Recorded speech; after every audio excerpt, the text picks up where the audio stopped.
Assalamualaikum warahmatullahi wabarakatuh. Alhamdulillahirabbil alamin. Wassalatu wassalamu ala Rasulillahil karim wa ala alihi wa sahbihi wa man wala, amma ba'd.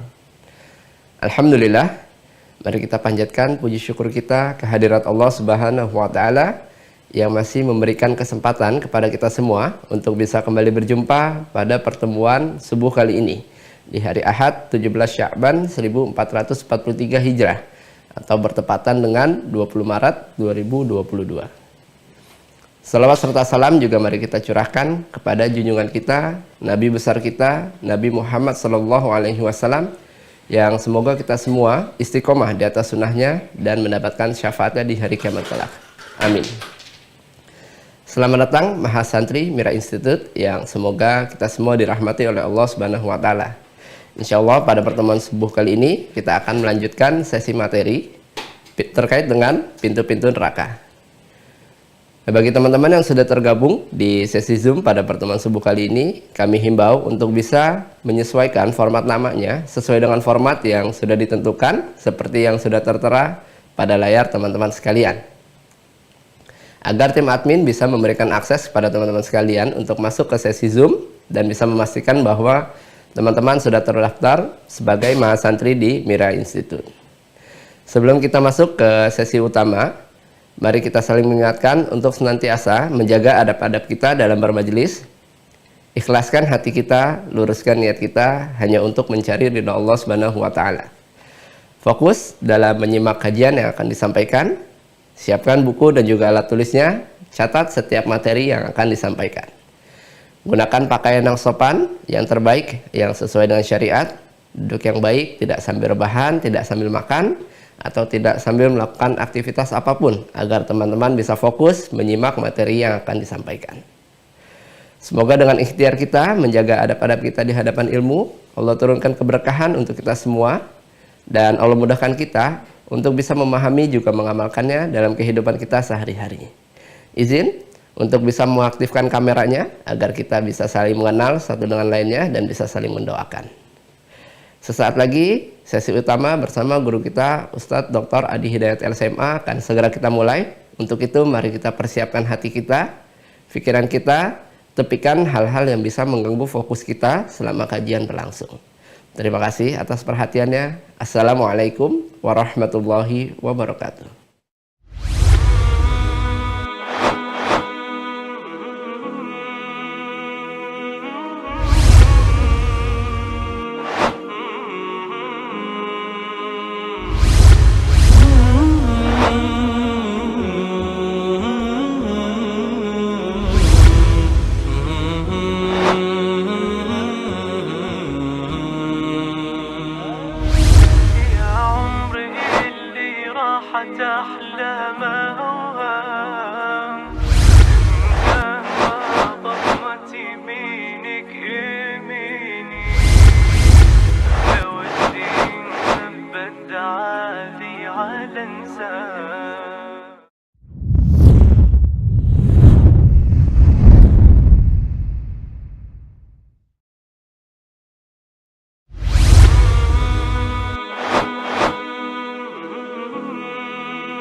Bismillahirrahmanirrahim. Assalamualaikum warahmatullahi wabarakatuh. Alhamdulillahi rabbil alamin. Wassalatu wassalamu ala rasulillahil karim Nabiyyina al-amin Sayyidina Muhammadin wa ala alihi wa sahbihi ajma'in wa ba'd. Faya ahbaballahi wa ahbaba rasulihi sallallahu alaihi wasallam, usi nafsi wa iyyakum bitaqwallahi faqad fazal muttaqun fala tamutunna illa wa antum muslimun. Faqala ta'ala Ya ayyuhalladzina amanu taqullaha haqqa tuqatih wa la tamutunna illa wa antum muslimun. Saudara-saudariku dimanapun Anda berada dan terkhusus yang terhubung dalam ta'lim Mira di kesempatan subuh kali ini waktu Indonesia bagian Barat, kita mengawali jumpa kita dengan bersyukur pada Allah Subhanahu wa taala atas segala nikmat yang Allah karuniakan pada kita sampai detik ini. Dan semoga seluruh nikmat itu, nikmat berkehidupan, nikmat berislam, nikmat beriman, seluruhnya diridhai oleh Allah Subhanahu wa taala. Amal-amal yang kita lakukan dinilai sebagai amal saleh yang diikhlaskan hanya untuk Allah Subhanahu wa taala.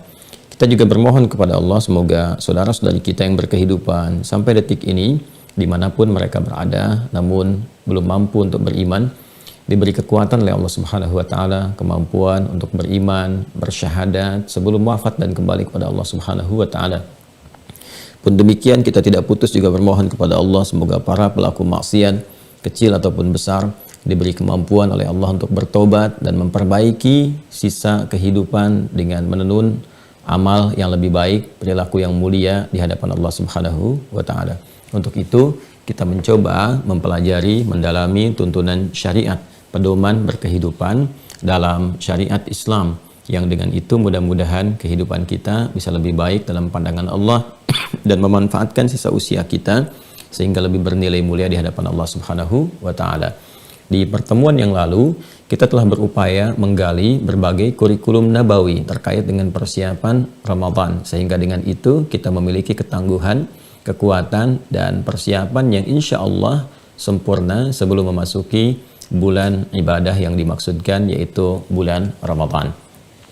Acuan kita di pertemuan yang lalu telah memasuki kitab Sahih Muslim. Sebelumnya juga kita padukan juga dengan Sahih Al-Bukhari dan tentunya juga pendalaman terhadap ayat-ayat Al-Quran terkait. Di kitab Siyam, topik yang ke-13 di Sahih Muslim, bagian yang pertama, kita membagi kepada 3 bagian. Bagian pertama telah kita selesaikan dari sabda Nabi SAW, riwayat sahabat Abu Hurairah radhiyallahu taala anhu ketika Nabi SAW bersabda, kata beliau, "Idza jaa Ramadan atau idza kana Ramadan atau idza dakhala Ramadan."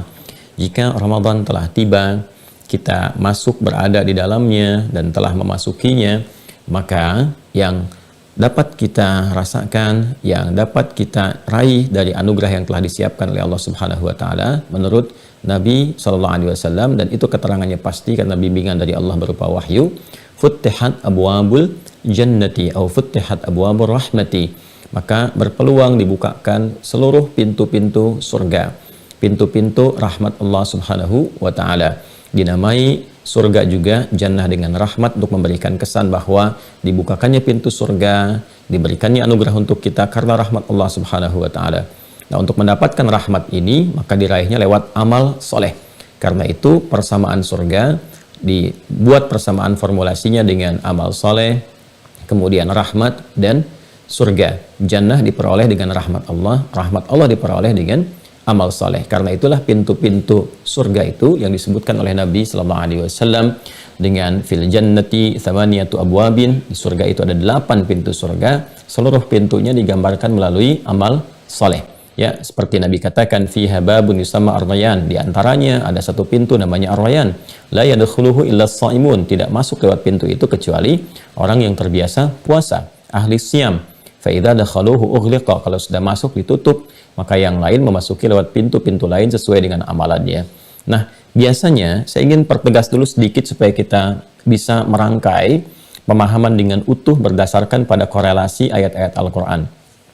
Amal-amal ini disampaikan oleh Al-Quran secara terbuka sehingga kita berpeluang memasuki pintu-pintu surga yang dibentangkan kepada kita dengan segala ragam amal solehnya. Namun demikian karakteristik manusia juga berdasarkan kemampuannya, kadang ada yang senang memilih, ada yang senang karakteristiknya untuk tahajud misalnya, puasa belum konsisten, ada yang demikian, ada yang senang puasa tahajud belum konsisten, ada yang demikian. Maka bila pun ada yang berkeinginan untuk memilih pada satu ragam ibadah tertentu misalnya, maka konsistenlah di situ. Dan yang lain konsisten pada bidang yang lain lagi. Misalnya ada pintu ar-rayyan, saya ingin memasuki lewat pintu itu, maka konsisten di bidang puasa, tunaikan dengan baik. Lalu ada yang tahajud, ada yang sedekah, ada yang kemudian zakat spesifik, ada yang haji, ada yang umrah dan seterusnya. Nah, ini nanti disebut dengan wijhah, orientasi tertentu yang pokok, yang kecenderungan untuk ditunaikan. Nah, nanti setiap orang-orang yang punya kecenderungan ini diminta oleh Allah, silahkan berlomba meningkatkan amalannya sebaik mungkin sesuai dengan orientasinya masing-masing. Itu indah sekali. Jadi pengen nyusul orang tahajud belum punya kemampuan, kemampuannya dilihat pada diri sendiri, karena itu Allah nitipkan harta, maka dia rajin infak, rajin sedekah, ya, untuk berlomba dengan orang yang tahajud. Demikian yang puasa dan seterusnya. Itu ada nanti konsepnya, pedomannya di Quran surah kedua Al-Baqarah di ayat 148. Walikulli wijhatun huwa muwalliha fastabiqul khairat. Dan setiap orang itu boleh jadi punya orientasi amalan tertentu, punya kecenderungan tertentu. Maka ya silahkan ditunaikan semaksimal mungkin, lalu naik secara bertahap dan berlomba untuk mendapatkan puncak-puncak kebaikan. Itu gambarannya. Jadi jangan putus kita melihat bahwa orang lain rajin nih tahajudnya, saya belum mampu. Jangan melihat ke situ cara berpikirnya. Lihat apa yang Allah kemudian sempurnakan untuk kita, yang jadi kecenderungan ada di kita. Jadi pandai-pandailah membaca diri gitu kan. Makanya nanti ada bab namanya ma'rifatul insan, mengenal diri sendiri. Di antara subtopiknya adalah mengenal apa kemuliaan yang Allah berikan kepada kita sebagai bekal terbaik yang kiranya terasa dominan bagi kita. Dites kemampuannya apa. Lalu jadikan itu sebagai tangga-tangga untuk naik ke step berikutnya. Itu konsepsinya demikian. Nanti kalau sudah ngaji ke buku yang saya sempat tuliskan juga, itu Manusia Paripurna, nanti kita bahas step-stepnya itu lebih terukur, lebih detail insya Allah. Nah sekarang kita akan coba teruskan. Yang 8 ini sudah kita uraikan. Kemudian juga وَغَلَّقَتْ أَبْوَابُ نَارِ وَغَلَّقَتْ أَبْوَابُ جَهَنَّمْ, dan ditutuplah kemudian pintu-pintu neraka. Dan di surah ke-15 Al-Hijr di ayat yang ke-44 spesifik Allah Subhanahu wa taala menyampaikan bahwa pintu neraka yang dimaksudkan itu ada 7, kan? Ada 7. Nah, 7 ini juga bila pintu surga 8 itu dikembalikan kepada pintu-pintu ketaatan, amal-amal saleh, maka pintu neraka itu citranya adalah pintu-pintu kemaksiatan. Jadi taat lawannya maksiat, saleh lawannya salah. Pintu surga 8, pintu neraka ada 7. Nah, di 7 inilah kemudian yang coba kita turunkan supaya diketahui agar perbuatannya bisa dihindari. Itu tujuannya. Ya, dan 3 itu telah kita uraikan teman-teman sekalian. Di pertemuan yang lalu ada sebagian yang belum kita tuntaskan. Ya, neraka sakar sudah kita bahas, hutamah sudah kita bahas. Masih ingat ya? 7 pintu kan 3 telah kita uraikan. Sakar telah kita bahas, hutamah juga telah kita bahas. Hati-hati ya, perbuatan-perbuatannya sekali lagi yang baru bergabung tolong dicek video yang sebelumnya. Ya, lalu dikeluarkan sebagai pengingat, tulisin nih. Ya, jadi Anda buatnya, kita buatnya begini. Amal soleh turunkan, amal salah hati-hati. Jangan sampai gini, jangan sampai begini. Jangan sampai ninggalkan sholat, nih nerakanya ini. Ya kan? Jangan sampai terlalu tamak pada harta sehingga menyakiti orang lain, nerakanya begini. Jangan sampai nanti mengikuti bujuk rayu setan, nerakanya ancamannya seperti ini. Kan? Nah itu masa depan kita tuh ada di situ. Awas ya, kita sering bicara tentang masa depan di dunia, lupa tentang masa depan yang paling abadi. Masa depan terbaik itu ya akhirat. Ya, jadi jangan sampai nanti di dunianya terasa dipersiapkan dengan baik, sempurna, tapi ketika meninggalkan dunia nggak ada persiapan, itu celaka. Itu namanya nggak punya masa depan. Ya, awas ya, orang yang tidak punya masa depan itu adalah orang yang tidak punya harapan akan kehidupan akhirat. Itu masa depan yang sesungguhnya. Ya, itu quote hari ini. Ya. Orang yang tidak punya masa depan itu sesungguhnya orang yang tidak punya harapan dalam kehidupan akhirat. Dan alhamdulillah kita itu bukan sekedar harapan, tapi ada kepastian. Karena di Islam itu, baik di Al-Quran ataupun di hadis, itu sempurna menggambarkan tentang kehidupan pasca kematian. Silahkan Anda bandingkan. Saya selalu mengajak kita untuk mensyukuri syariat Islam, keimanan yang kita peluk. Karena alhamdulillah sampai detik ini, semua referensi dalam berislam kita itu yang paling jelas menggambarkan semua alur kehidupan kita. Ya, bahkan cara meninggal juga dijelaskan seperti apa. Lalu kemudian setelah meninggal dunia, di mana kemudian bertempat, keadaannya bagaimana, bekalnya apa, setelah dari alam kubur ada peristiwa apa, sampai ke ujung kehidupannya. Itu jelaskan dengan sempurna. Mustahil bisa menyampaikan seakurat, sedetil itu, ya kalau bukan dari Sang Pencipta sumbernya. Ya kan? Nah, kemudian di pertemuan yang lalu, kita membahas tentang neraka sa'ir, dan itu ada 3 nanti perbuatan yang harus dihindari yang bisa menjerumuskan kepada neraka sa'ir. Sa'ir itu artinya membakar secara sempurna sampai ke seluruh kulit-kulitnya. Karena itu nanti selalu di bahasa Arab tuh uniknya begini ya. Kadang-kadang kalau kita belajar secara mendetil ya, nanti antar huruf itu selalu ada kaitan. Ya, misalnya kaitan antara jim, ha, kha itu selalu terkait satu dengan yang lainnya. Ya, saya berikan konsep begini misalnya. di ilmu syariat itu kalau kita belajar akidah, kemudian ibadah dan akhlak, ya. Ya, akidah, ibadah, akhlak. Nanti tengahnya muamalah sebagai praktek sosialnya. Jadi kalau digabungkan ada 4. Akidah, ibadah, muamalah, akhlak sebagai hiasannya. Ya kan? Nah, nanti hasil dari akhlak ini ada turunan nanti tasawuf. Tasawuf ini sebetulnya hasil dari praktek kita menunaikan syariat. Ya, dari kata tasawwafa ya tasawwafu tasawwufan, keadaan yang bersih, bening. Ya, jadi kalau dalam bahasa Arab itu sofin itu sesuatu yang jernih yang nggak bercampur dengan yang kotor, itu asalnya. Ya, jadi kalau al-ma'us sofi, air yang jernih yang nggak ada campuran-campurannya. Ya, misal juga minyak goreng misalnya, kan ini lagi rame-rame minyak goreng ya dicari. Saya kemarin ke daerah saya lihat kok banyak yang ngantri gitu. Nah itu minyak goreng yang bagus itu kan yang nggak banyak campuran, disaring dulu ya. Nah itu disebutnya zaitus safi namanya, minyak yang bersih. Ya, bersih gitu kan. Jadi nggak ada campuran-campuran dan sebagainya. Saringannya disebut dengan tasfiyah. Tasfiyah, kan? Keadaan karakteristiknya disebut dengan sofa. Sofa, ada bukit Sofa ya. Kenapa disebut dengan Sofa? Karena dulu salah satu pemaknaannya Sayyidah Hajar alaihissalam ketika beliau mencoba untuk mencari air demi kebutuhan Nabi Ismail alaihissalam yang sangat membutuhkan air pada saat itu, mencari. Nah, ketika mencari itu naik ke atas bukit, itu pikiran beliau itu menyaring hal-hal yang tidak pantas, yang tidak baik, sehingga tetap menjaga prasangka baik kepada Allah. Jadi dugaan-dugaan, kegelisahan, kan kadang kalau sedang gelisah, pikiran kemana-mana kan? Ya, kadang-kadang berpikir juga yang tidak baik tentang Allah. Kenapa Allah tetapkan aku begini, kenapa begitu, kenapa tidak begini saja. Nah itu sesuatu yang kadang alamiah muncul dalam benak dan diberikan provokasi kadang-kadang oleh setan. Nah itu diperangi, dihilangkan sehingga yang muncul husnudzan saja, husnudzan. Ya, menyaring sesuatu sehingga yang muncul yang baik-baik saja. Nah itu prosesnya disebut dengan tasfiyah. Jelas ya?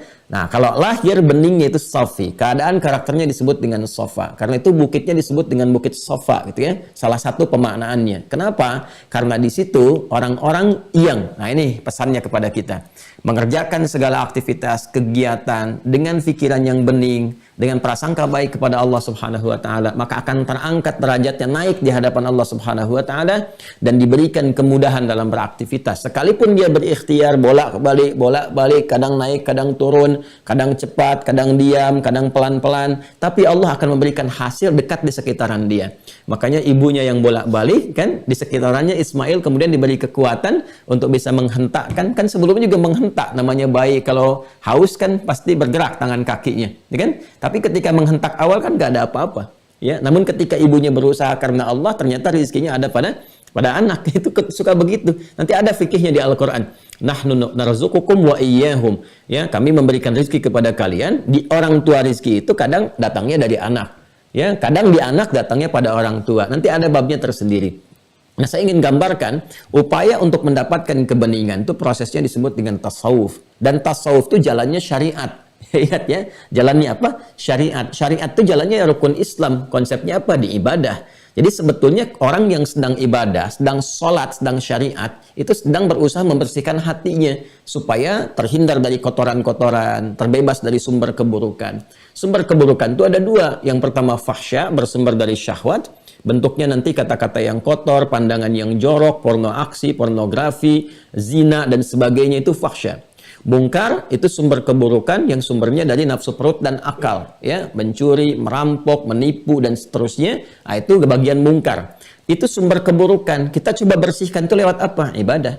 Karena itu konsepsi ibadah yang paling pokok, paling dasar yaitu sholat itu mencegah perbuatan keji dan mungkar. Innas sholata tanha 'anil fahsya'i wal mungkar. Sungguh sholat itu, kan, diantara fungsinya mencegah perbuatan keji dan mungkar. Jadi hasil dari situ keluar perbuatan baik. Proses membersihkan keburukan itu sehingga yang muncul yang baik-baiknya tasfiyah, berproses, itulah tasawuf. Jadi itu secara bahasa tasawuf itu pendalamannya adalah syariat, menunaikan syariat secara pokok, kan?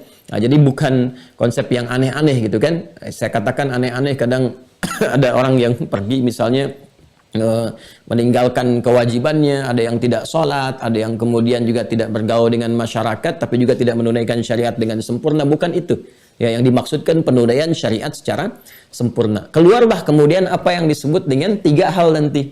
3 hal itu berurutan tuh, jim, ha, dan kha. Apa itu? Ya, pertama diurut dari belakang, takhalli kha. Takhalli itu melepaskan sesuatu dari yang melekat kepada diri. Jadi kalau misalnya ada sesuatu melekat kepada zat, dia bukan bagian yang pokoknya. Seperti tadi, ke air ada campurannya, ingin dilepaskan, itu takhalli itu. Pada diri kita ada sikap yang kotor misalnya kan. Pandangan kok suka mandang yang jelek, terus latihan supaya yang jelek itu hilang, itu takhalli. Ya kan? Sesudah itu apa? Kalau hilang yang salah, muncul yang soleh. Itu namanya tahalli. Tahalli itu berhias namanya. Ya, berhias dengan amal saleh. Kalau sudah berhias dengan amal saleh, biasa menatap yang baik, mendengar yang baik, rajin tahajud, rajin baca Quran, tajalli, maka nampaklah kemudian hakikat dalam berkehidupan. Hakikat yang dimaksudkan, kita mengenal baik dan buruk, kita mengenal hukum Allah, ada taqarrub ilallah, senang beribadah, senang menatap yang baik, ya tidak senang kalau mendengar yang kurang bagus, tidak senang kalau ada hal-hal yang berpotensi ditatap maksiat, itu tajalli namanya. Jadi antara jim, ha dengan kha itu berhubungan. Apa yang mau saya katakan tentang neraka sa'ir? Sin kecil dengan sin besar di sini, sin kecil dengan shin, ya, sin dengan shin, sa dengan sya, itu sangat berkaitan. Sa'ir itu neraka yang panas. Jadi di bahasa Arab itu sa'ir pakai sin, itu api yang membakar total keseluruhan. Sedangkan yang dibakar itu kalau terkait dengan manusia ya atau makhluk, itu kan indera perasanya lebih kuat di kulitnya. Nah, kulit itu bahasa Arabnya apa? Syu'ur. Ya, kulit, fungsi kulit yang merasakan disebut syair namanya. Ya. Makanan yang bisa menguatkan kulit dan tubuh, syair disebut syair, gandum namanya, kayak hintah dan syair, gitu kan? Jadi semua terkait itu. Jadi sumber makanan yang menguatkan kita, bikin kulit bagus, itu tampilan kulit, itu syu'ur, itu kulit. Ya, fungsi merasakannya disebut syair. Makanya neraka syair itu membakar sampai ke kulit-kulitnya syair, sehingga semua indera perasanya merasakan bagaimana rasanya terbakar dengan neraka itu. Itu menghanguskan total itu. Ya, nah karena itu yang ingin ditekankan adalah ada 3 perbuatan pokok yang menjadikan seseorang terancam berpotensi terperosok pada neraka sa'ir. Apa itu? Yang pertama kita sudah bahas, yang menentang Allah dan Rasulnya. Man khalafallaha wa rasulahu. Hati-hati ya. Hati-hati. Jadi kalau ada sikap pertentangan, yang saya katakan menentang secara langsung ya. Awas ya, menentang secara langsung. Jadi kalau semua orang maksiat yaitu menentang hukum Allah. Jadi kalau ada orang mencuri, kan kata Allah jangan mencuri, dia mencuri, artinya kan menentang kan. Nah, tapi yang dimaksudkan di sini adalah orang-orang yang spesifik gitu. Ya, menentang seperti misalnya menentang Al-Qur'an, menyoal Al-Qur'an secara langsung, menuduh Al-Qur'an misalnya dengan hal-hal tertentu yang tidak pantas, ya kan?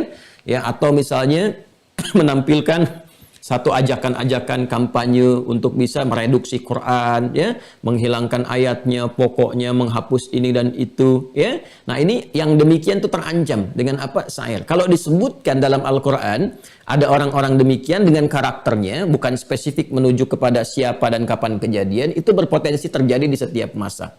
Ya, makanya hati-hati ya, hati-hati.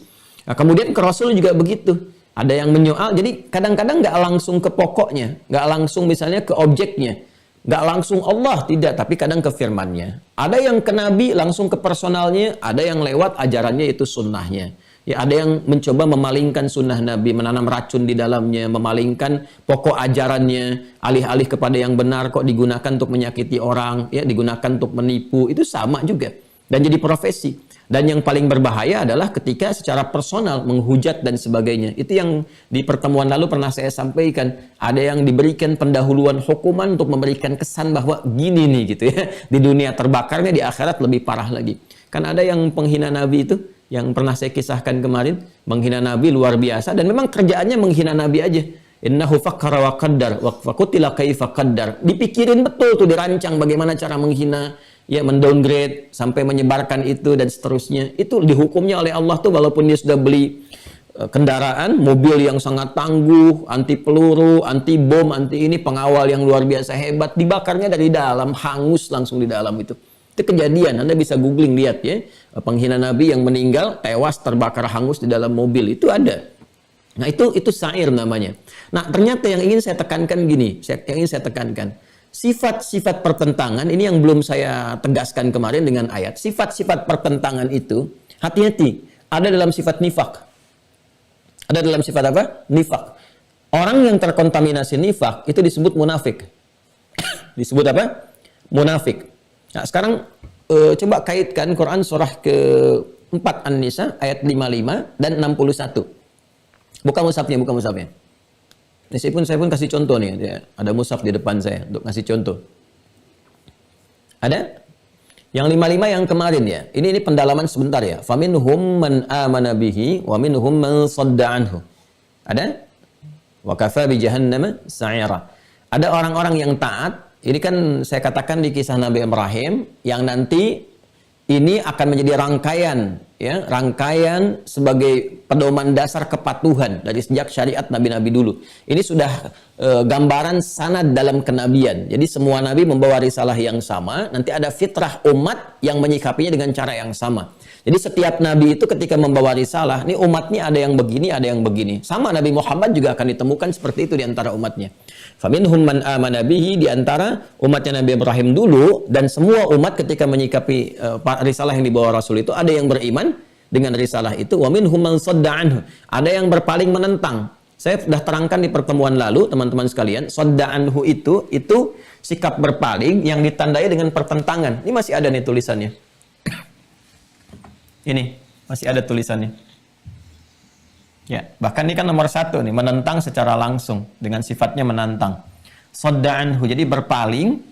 Ya, kalimat sadda anhu itu bahasa singkatnya menolak dengan keras lah, dengan pertentangan, kan? Berpaling itu kan gambaran dari penolakan. Tapi di balik berpalingnya itu ada celaan, ada provokasi, ada hoax, kan? Ada sikap menyakiti, bahkan makar. Itu sadda anhu. Nah, yang mau saya katakan, sadda anhu ini teman-teman sekalian, ternyata itu di antara karakteristik yang melekat pada sifat orang munafik.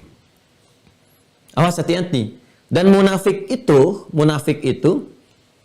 itu lekat kuat di dalam Al-Quran. Di antaranya pada orang-orang yang munafik khusus ya. Kalau munafik umum kan ada juga potensi pada semua manusia.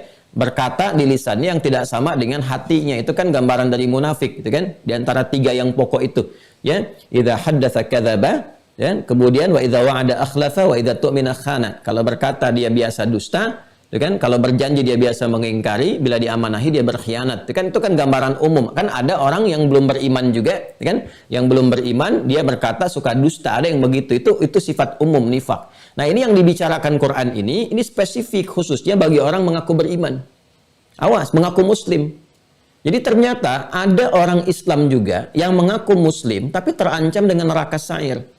Siapa dia? Ya, adalah orang-orang munafik yang terkontaminasi sifat nifak. Ternyata ini ada orang ini kata Al-Qur'an ya, dan kalau dikatakan begitu pasti terjadi. Ada orang mengaku muslim tapi melakukan pertentangan keras terhadap Allah dan Rasulnya. Nah, ini akan ditemukan.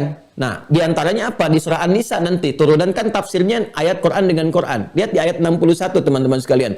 Wa idza qila lahum ta'alu ila ma anzalallahu ila ma anzalallahu wa ila rasuli ra'aital munafiqina yasudduna anka sududa. Ada ayatnya? Wa idza qila lahum ta'alu ila ma anzalallahu wa ila rasul. Jika dikatakan kepada mereka, dengan objek dakwah masyarakat, ayolah kemudian kita belajar, lihat, analisis, riset, pelajari dengan baik, kemudian kita amalkan dalam kehidupan, ya. Nah, kemudian diajak itu kepada pedoman-pedoman yang telah Allah tetapkan kepada kita. Bersikap baik dari ujung kepala sampai ujung kaki, bagaimana mengelola harta, bagaimana bersikap di keluarga. Wa ilar rasuli, dan contohnya di kehidupan Nabi. Ini dulu Nabi ngasih contoh dari orang-orang terjebak di jahiliyah, gitu kan? Orang-orang yang jauh dari kebaikan. Dikasih contoh oleh Nabi, dipraktekkan hukum Allah dalam kehidupan. Yang jadi mereka khairu ummah, yang miskin bisa jadi kaya-kayanya banget, kan? Kemudian jadi orang taat, yang punya karir-karirnya tinggi, dan hidupnya itu bermanfaat semua bahagia. Dan kebahagiaannya itu komprehensif, semua merasakan kenikmatannya, nggak ada satupun yang tidak bahagia. Kita dengan membawa hukum itu. Jadi kita tuh diajak berpikir, ini ketentuannya, ini penjelasannya, bukti sejarahnya ini. Masyarakatnya ada, orang-orangnya juga ada, terlacak dalam sejarah, bahkan kita punya sanad, bisa ditelusuri terus sampai ketemu, dan dibuktikan benar secara pendekatan sejarah. Dan menariknya, itu saripatinya pun ketika dibawa ke tempat lain, bisa berhasil juga. Kan Barat, Eropa peradabannya dibangun dari saripati umat Islam, ya kan? Dan saripati umat Islam itu didapatkan dari mana? Ajaran Quran dengan hadis ketika dipraktikkan itu. Nah, itu diajak. Apa yang Anda saksikan? Ini ironinya. Quran tidak membahas tentang orang-orang kafir yang belum beriman. Yang Quran berikan penekanan di sini satu bagian yang sangat bahaya. Apa itu? Ra'aital munafiqina yasudduna anka sududa. Yasuddu itu teman-teman, itu bentuk mudhari dari kata sadda. Sadda yasuddu. Yasuddu. Ini kan saddaan. Saddaan itu berpaling. Ya, nanti di bahasa Arab itu ada kayak idiom gitu ya. Ya, terus ada beberapa bagian-bagian yang tersatukan seperti raghiba fi, raghibaan. Itu beda artinya. Ya, raghiba fi, raghibaan. Nah, di sini ada saddaan. Kalau saddaan itu berpaling. Biasanya kalau ada sesuatu pakaian itu konotasinya umumnya negatif. Kalau pakai fi itu umumnya positif. Kayak raghiba fi, cinta pada sesuatu. Ana raghibtu fik, ya, saya mencintaimu, misalkan lillah, karena Allah. Itu kalau raghibaan itu benci. Ya, wa may yarghabu an millati Ibrahim di Al-Baqarah ayat 130. Siapa yang enggak suka, yang benci dengan millah Ibrahim? Illa man safiha nafsah, kecuali orang yang menipu dirinya sendiri. Ya, sedangkan Allah sudah pilih Ibrahim, laqad istafainahu fid dunya wa innahu fil akhirati laminas salihin. Sedangkan kata Allah, demi keagunganku, aku aja pilih Ibrahim. Aku aja mencintai Ibrahim. Gitu kan? Ya, ini di kasusnya Nabi Ibrahim. Aku mencintai Nabi Ibrahim. Kok bisa ada makhluk yang aku ciptakan benci dengan Ibrahim? Sementara aku pilih Ibrahim di dunia dan dimuliakan di akhirat. Gitu kan? Nabi Ibrahim itu dalam peristiwa Isra Mi'raj, Nabi menyampaikan posisinya di langit ketujuh itu. Ya, langit pertama kan Nabi Adam, terus kan langit kedua itu bertemu dengan Nabi Isa alaihissalam dan Nabi Yahya, terus sampai keenamnya Musa, sampai ketujuh Nabi Ibrahim. Itu di hadis Muslim nomor hadis 162. Ya, yang ketika dikisahkan tentang Isra'nya Nabi sallallahu alaihi wasallam, kemudian Mi'raj naik ke samawat, tahapan-tahapan langit dan menerima perintah salat. Itu sahih hadisnya, nomor hadis 162. Dan beliau ketika Nabi datang akan menuju ke Sidratul Muntaha, ya Sidratul Muntahanya nanti di surat An-Najm ya ayat 1 sampai 18. Inda Sidratul Muntaha, indaha jannatul ma'wa. Untuk menerima perintah salat, itu melewati Nabi Ibrahim. Kata Nabi Muhammad sallallahu alaihi wasallam, aku melihat beliau mendoakanku, dan ternyata Nabi Muhammad itu yang paling mirip itu wajahnya dengan Nabi Ibrahim, yang paling mirip wajahnya dengan Nabi Ibrahim, karena beliau kan keturunannya itu, dan diantara keturunan yang terbaiknya jalur dari Nabi Ismail alaihissalam, dan nanti melampaui kakeknya. Jadi posisinya di atas Nabi Ibrahim alaihissalam, dan digambarkan seperti itu. Jadi aku telah pilih Nabi Ibrahim itu alaihissalam, dan di akhirat pun dimuliakan, tempatnya terbaik gitu kan. Tapi ada orang yang nggak suka, wa may yarghabu an, pakai raghibaan. Nah, ini soddaan. Soddaan itu ya menolak, berpaling sambil menyoal. Ini fi'il mudhari'nya, bentuk progresifnya kata sodda itu yasuddu. Kalau sudah pakai yasuddu, pakai ya, itu artinya apa? Terjadi pada masa itu, present, ya, continuous, berpotensi berkelanjutan, and future, juga terjadi di masa depan.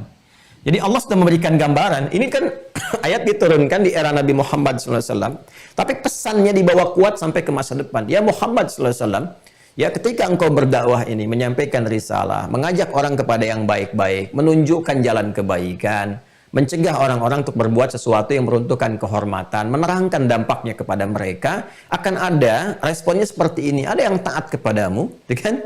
Nah, ada juga yang menolak engkau, tapi yang paling bahaya adalah ada lisannya yang mengatakan taat, tapi hatinya menolak.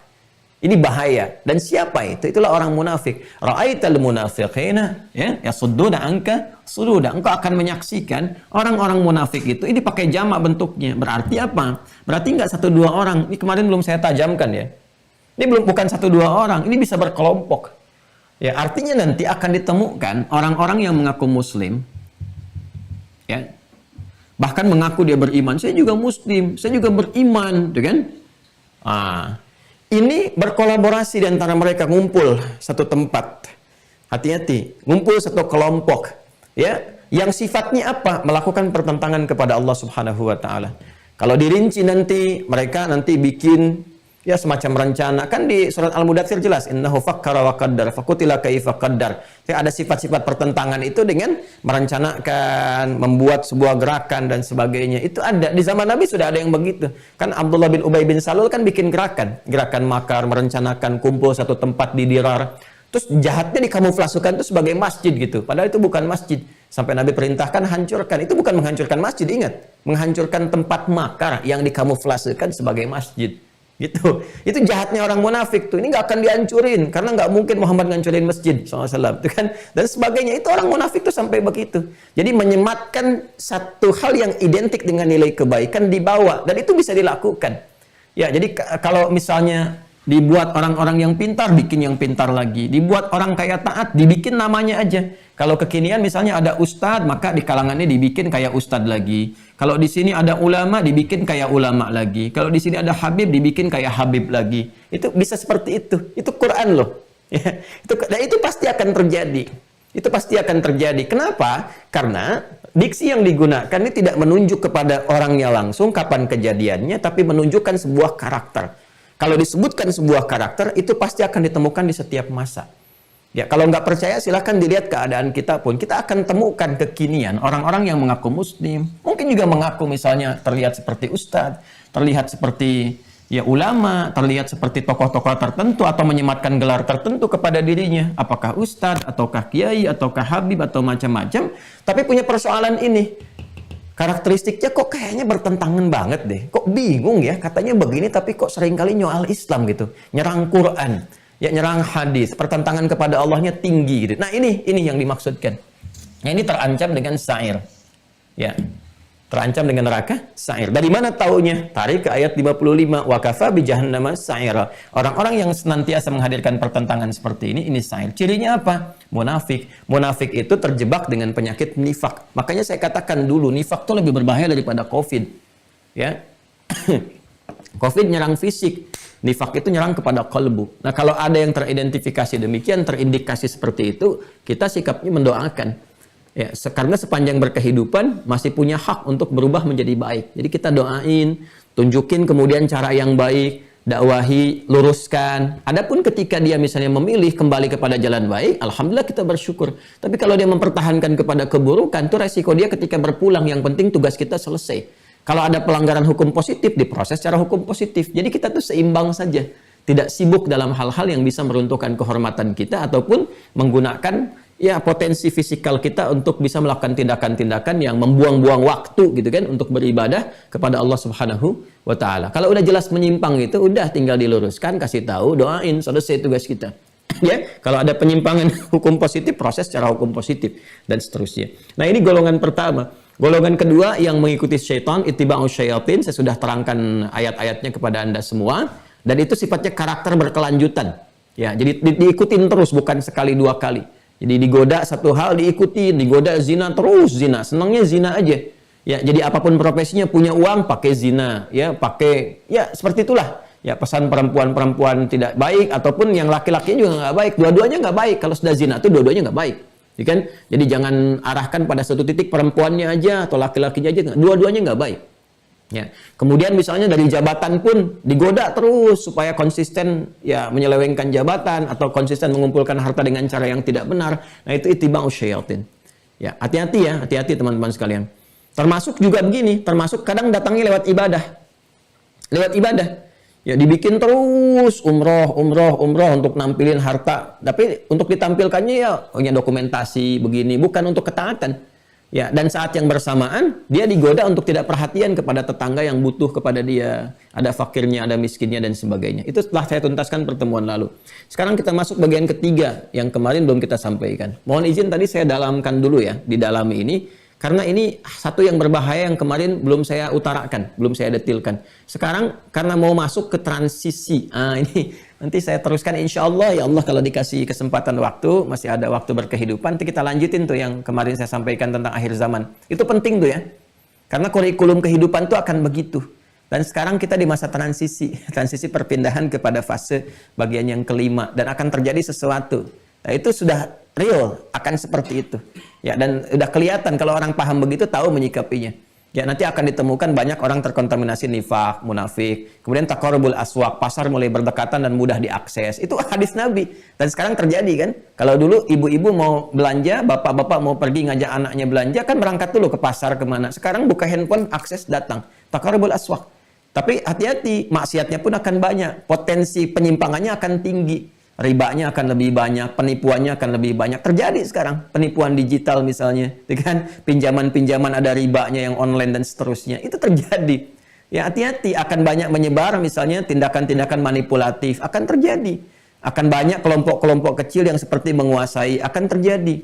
Ya, itu perpindahan sampai nanti puncaknya ada tahapan. Itu nanti bukan sekarang pembahasannya. Ya, tapi kalau kita nggak belajar seperti itu, kita nggak punya persiapan.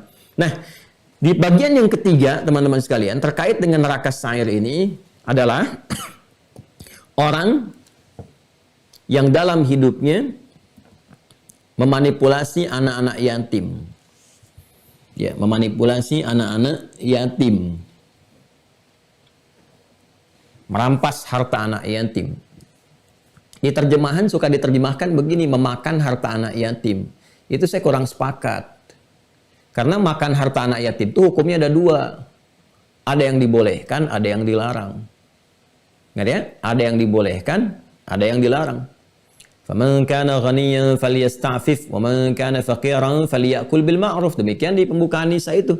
Kalau kita ngaji kan di ayat-ayat awalnya itu dari ayat kedua terus sampai ke-6 sampai ke-10 itu rangkaian perhatian pada anak-anak yatim. Gitu ya. Itu gambaran-gambarannya teman-teman sekalian. Itu kalau kita masuk ke ayat yang ke-6 itu spesifik kapan diberikan, kapan ditahan, kapan dikasih makan. Jadi memakan harta anak yatim itu ada yang boleh, ada yang kemudian dilarang. Nah ini pada yang dilarang itu saya gunakan diksi yang spesifik untuk membedakan dengan yang dibolehkan, itu merampas ya harta anak yatim. Jadi bagian yang ketiganya neraka sa'ir dipersiapkan oleh Allah Subhanahu wa taala bagi perampas harta anak yatim. Baik, siapa perampas harta anak yatim ini? Mari kita turunkan ayat-ayatnya. Quran surah ke-4 An-Nisa ayat 10. Kita temukan dulu diksi sa'irnya. Buka mushafnya. Quran surah ke-4 ayat 10. Paling kiri di pertengahan. Sudah. Innal ladzina ya'kuluna amwalal yatama zulman innama ya'kuluna fi butunihim nara wa sayaslawna sa'ira. Na'udzubillahi min dzalik. Itu ada langsung redaksinya. Jadi yang ketiga ya, ini kan satu udah menentang Allah secara langsung, kedua mengikuti provokasi setan, yang ketiga perampas harta anak yatim. Perampas harta anak yatim. Nah, dalil spesifiknya terkait ini dengan neraka sa'ir adalah Quran surah ke-4 di ayat ke-10.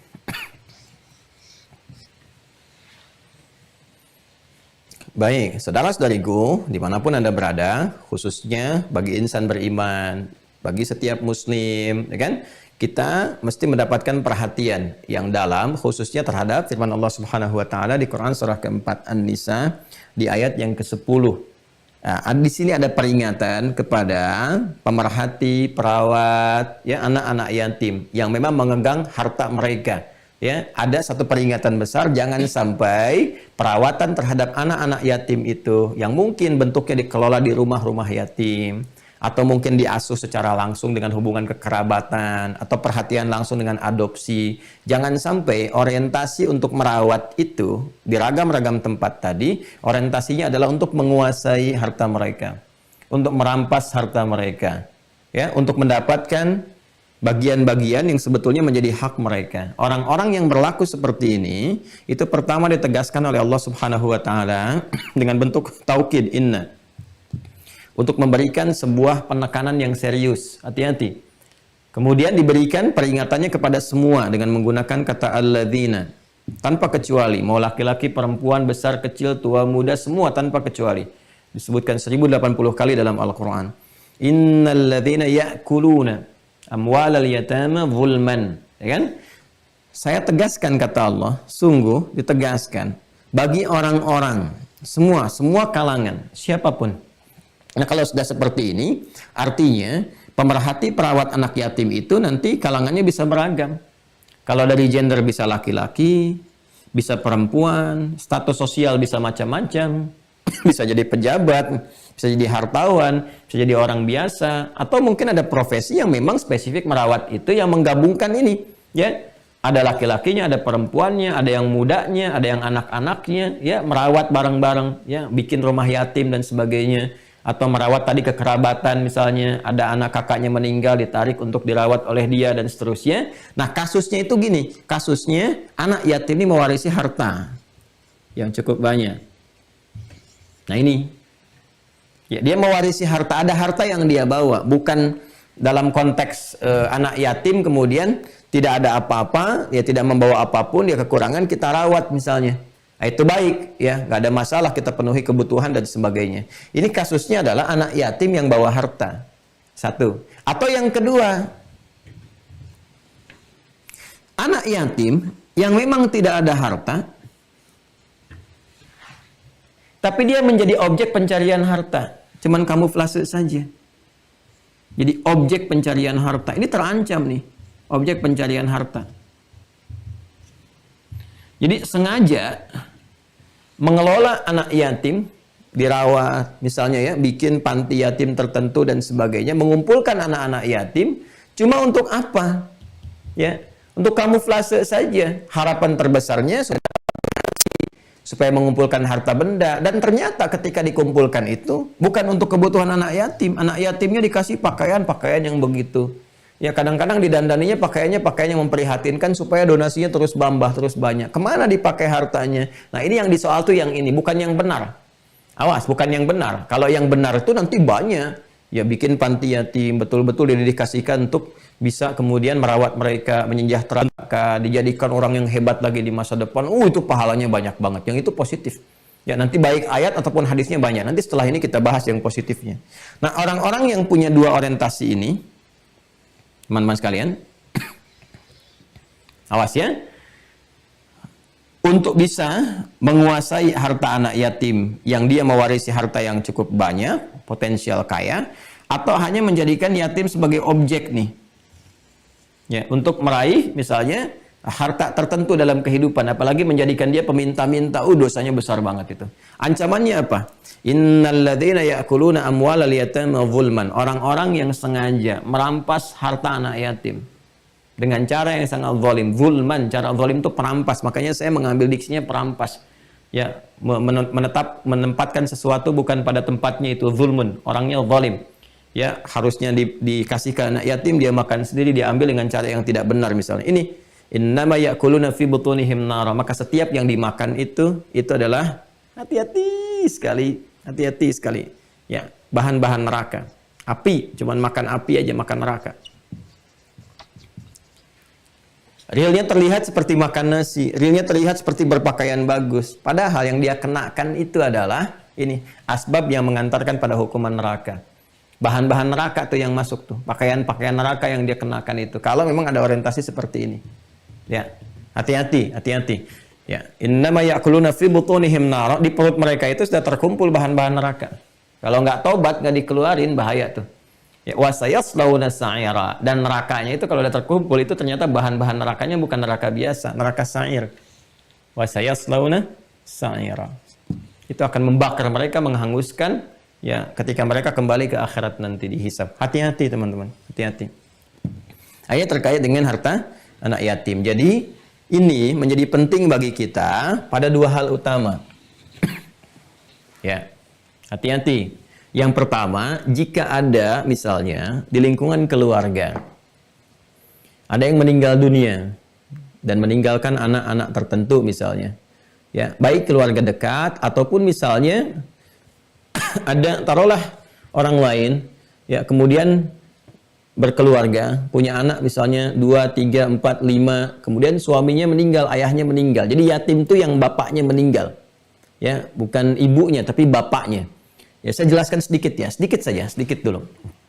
Jadi kalau dalam penjelasan syariat Islam kita temukan di Al-Qur'an ataupun hadis-hadis Nabi sallallahu alaihi wasallam, jelas konsepsi dasar berkehidupan itu ada tugas pokok, laki-laki apa, perempuan apa. Ya, ketika berkeluarga, berumah tangga, itu ada 2 tugas pokok untuk laki-laki, 2 tugas pokok untuk perempuan. Ini yang pokok, yang lainnya cabang nanti. Itu ada di Quran surah ke-4, di antaranya An-Nisa ayat 34. Di paling kiri sebelah atas di mushaf standar. Ar-rijalu qawwamuna 'alan nisa bima faddalallahu ba'dahum 'ala ba'din. 1, wa bima anfaqu min amwalihim. 2. Itu untuk laki-laki. Laki-laki dijadikan pemimpin di keluarganya, pembimbing, pengayom, pemberi kasih sayang. Jadi mimpin keluarga dan memberikan perhatian, perlindungan dan kasih sayang. Itu qawwam namanya. Dan Allah berikan kemudian bekal-bekal untuk itu. Jadi bekal untuk memberikan perlindungan ke keluarga diberikan. Dari sudut apa misalnya? Bisa dari tenaga, dari kekuatan. Beda, makanya laki-laki dengan perempuan secara fitrah, desain laki-laki itu lebih kuat. Baik di fisik, di emosi, ataupun di pikiran dalam konteks simpel gitu untuk melakukan sesuatu, tapi sifatnya kencang untuk bahasa kita tuh kadang ngotot atau kuat gitu. Itu ada di laki-laki itu. Ya, dari kekuatan fisikal, kekuatan mental. Makanya kalau laki-laki kan ada sesuatu terlihat atau nonton sesuatu lah gitu kan. Yang ini kan perempuan bawaannya nangis, ngelihat sesuatu langsung tersentuh hatinya karena sifat rasa. Di psikologi itu ada IF Einfühlung namanya, sifat rasanya yang sangat kuat. Kalau di laki-laki tidak, bukan di situ poinnya. Ya, laki-laki bukan di emosional dalam konteks merasakan, tapi di pikiran simpel yang kuat. Makanya laki-laki itu simpel aja, begini simpel, berpakaian simpel. Perempuan enggak. Patar dulu, jangan dulu berangkat. Ya, ini ada sedikit yang begini. Ya. Nah, ini kayaknya nggak bagus di sini, tatanya begini. Nah, itu biasa, Bu. Itu sudah fitrah, Bu. Perempuan seperti itu. Laki-laki simpel, tapi fisikal kuat untuk melindungi dan sebagainya. Makanya di surat Yusuf dicitrakan dengan matahari. Ya, matahari itu kan membakar, panas, kuat, tapi juga mengeringkan. Itu maknanya dalam sekali metafornya. Jadi kalau ada keluarga, istri terganggu, maka sikap yang baik dan sebagainya. Nah, di sisi yang lain, wabima anfaqu min amwalihim. Ya, wabimat Allah Subhanahu wa taala. Nanti istri juga ada perempuan peran yang berbeda. Ya, di dua hal nanti. Fassalihatu qanitatun, ya kan? Kemudian hafizatun lil ghaibi bima hafizallah. Dua ini. Nanti ini saya simpan dulu ya. Saya ingin fokus kepada yang bapak dulu karena untuk menurunkan kasus yatim ya. Nah, ketika berkehidupan berkeluarga, ada anak-anak, maka ini jadi topangan.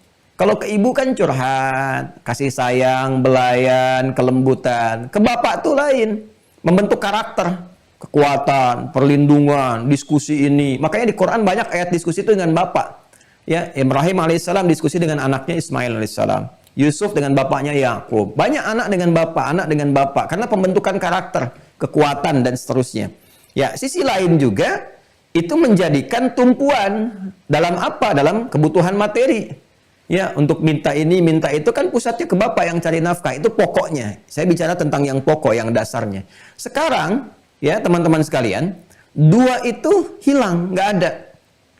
Jadi perlindungan kemudian secara ikhtiarinya itu hilang. Penyiapan bekal pokok pun hilang. Apalagi kalau ada anak misalnya yang laki-laki. Yang laki-laki itu kan perlu disiapkan juga untuk mencari dua tumpuan tadi di masa depan dia. Ini hilang gitu. Nah, Islam itu sudah ada solusinya pada kondisi yang demikian. Makanya saya sering katakan, di setiap problem kehidupan sekecil apapun, Islam itu datang dengan solusi. Dan apa yang terjadi pada manusia, sudah disampaikan kalau ada begini solusinya ini. Itu mustahil dibikin oleh manusia, mustahil. Ya, jadi yang seperti itu tuh hanya diketahui oleh penciptanya. Makanya saya sering katakan, orang Islam itu mesti bersyukur. Alhamdulillah dikasih Islam, dikasih iman. Ya, karena semua hal yang kita temukan dalam kehidupan ini, itu nyata semua petunjuknya, keterangannya di Al-Quran dan Hadis. Dan itu kita punya gitu. Tinggal sekarang orang Islam yang mau pelajari atau enggak. Nah, ketika kemudian ayahnya ini enggak ada, meninggal dunia, maka dua pokok ini enggak ditemukan. Yang tulang punggung pencarian nafkah ini ada kesulitan, ya kemudian juga di sisi lain untuk perlindungan dan sebagainya enggak ditemukan. Nah, qadarullah misalnya, orang tuanya itu sudah menyiapkan supaya anaknya itu kalau ada sesuatu tidak lemah, tidak jadi peminta-minta. Itu ada di ayat 9-nya, Bu, Pak. An-Nisa ayat 9. Ya, wal yakhshal ladzina law taraku min khalfihim dzurriyyatan dhi'afa khafu 'alaihim falyattaqullaha wal yaqulu qawlan sadida. Ya kan? Adalah orang tua kompak, ayah ibunya merasa khawatir nanti kalau mereka meninggalkan duluan. Kita kan nggak tahu ajal itu bagaimana terjadinya. Bisa jadi anak duluan, tapi bisa jadi orang tua juga duluan. Jangan sampai begini, orang tuanya meninggal, anak masih kecil-kecil nih, belum matang, belum dewasa, belum punya kemampuan untuk berikhtiar sendiri dengan cara yang benar, tiba-tiba dia lemah. Lemah dalam 3 hal. Lemah akidahnya, itu yang dipastikan oleh Nabi Yakub sebagai contoh di Quran surah kedua Al-Baqarah ayat 133, sebelum meninggal pastikan dulu. Lemah dalam ilmu pengetahuan, makanya disekolahkan, ya dicari tempat yang baik. Itu yang diberikan contoh di kisahnya Maryam alaihissalam, surah Ali Imran, ya di ayat 37, ya ketika bapak ibunya dalam kandungan ini, ya kompak anaknya supaya dekat dengan Allah, disiapkan cara terbaik, tapi qadarullah ayahnya meninggal duluan. Imran meninggal saat Maryam masih dikandung. Ya makanya ketika dilahirkan itu sudah disiapkan perangkat pengetahuannya. yang mendekatkan dia kepada Allah. Di mana tempatnya, siapa yang ngasuhnya, itu sudah ada pilihan. Dan orang banyak berebut untuk mengajar, sampai dipilih Nabi Zakaria, orang pintar yang soleh, tempatnya bagus gitu. Jadi jangan sampai lemah akidah, lemah pengetahuan sehingga banyak dikerjai orang, lemah akidah sehingga nanti bergeser dari nilai ketuhanan yang benar, dan yang ketiga lemah harta sehingga jadi peminta-minta. Maka disiapin betul. Nah, makanya nanti ada ayat-ayat yang mensupport orang tua itu untuk menyiapkan anak didik dengan baik, sekolahkan di tempat yang benar, kenalkan dengan Allah, jadikan dia pintar, jadikan dia saleh. Saat yang bersamaan, siapkan harta benda yang cukup untuk dia, mengantarkan dia pada masa-masa kemampuan dia untuk mencari harta secara mandiri. Ke situ gambarannya. Maka diwariskanlah. Nah, belum sampai anaknya dewasa, bapaknya meninggal. Dan dia mewarisi harta itu. Jadi statusnya yatim, ya, tapi misalnya ada hartanya. Nah, kasus pertama mungkin terjadi, wah ini bagus nih. Nah, ada orang yang mungkin melihat ya. Nah, kasus yang terjadinya apa? Di masa-masa Nabi itu ada kejadian begitu. Ada meninggal mewariskan harta banyak, kemudian ibunya masih ada, dinikahi ibunya, kan? Nah, ini ada yang orientasinya bagus untuk merawatnya juga, anak-anak dan sebagainya, menjadi ayah yang sambung, yang kemudian juga memberikan perhatian yang luas. Tapi ada yang kedua, hanya untuk menguasai hartanya aja. Nikahin tuh, gitu kan? Dalam istilah-istilah, saya nggak sanggup ya berkata karena nggak pantas untuk dikatakan gitu. Jadi saya nggak punya kosakatanya. Intinya menikahi ibunya itu hanya untuk mendapatkan hartanya dan mengabaikan anaknya. Bahkan kadang-kadang ditepikan, dibiarin, sekolahnya nggak dilihat, hartanya aja diambil untuk dinikmati. Nah itu sair tuh, neraka sair. Ya, orang yang sengaja kemudian mengambil harta anak yatim untuk diambil dengan cara apapun, nikahin ibunya, ambil hartanya. Kan kemudian ya sudah tepikan, abaikan anaknya, nggak usah dilihat, nggak usah diperhatikan. Nah itu neraka sair ancamannya. Jelas ya?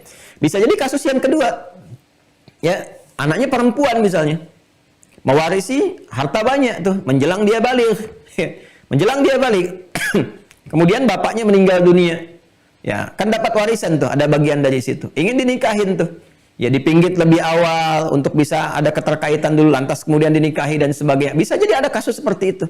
Untuk diambil hartanya saja. Ya, kan kadang juga ada bapaknya meninggal, ibunya meninggal. Ya kan, hartanya masih ada tuh, sengaja untuk incar hartanya, dinikahin dia. Nah, itu pun ada kasus. Itu terjadi. Makanya di zaman-zaman jahiliyah pun kasus-kasus itu ada. Dan kalau nggak disebutkan spesifik keadaannya, berpotensi terjadi. Bahkan sekarang disinetronkan gitu kan. Sekarang kan banyak tuh sinetron-sinetron begitu tuh. Ya dinikahin, diambil hartanya gini macam-macam, disatukan, ada bapak sambung, nanti dia mewarisi harta. Wah, sinetron sekarang pokoknya kebaca deh. Awalnya gimana, ujungnya gimana udah ketahuan gitu. Makanya nggak usah banyak nonton sinetron. Kalau saran saya sih mendingan keluarkan yang jadi tuntunan aja gitu.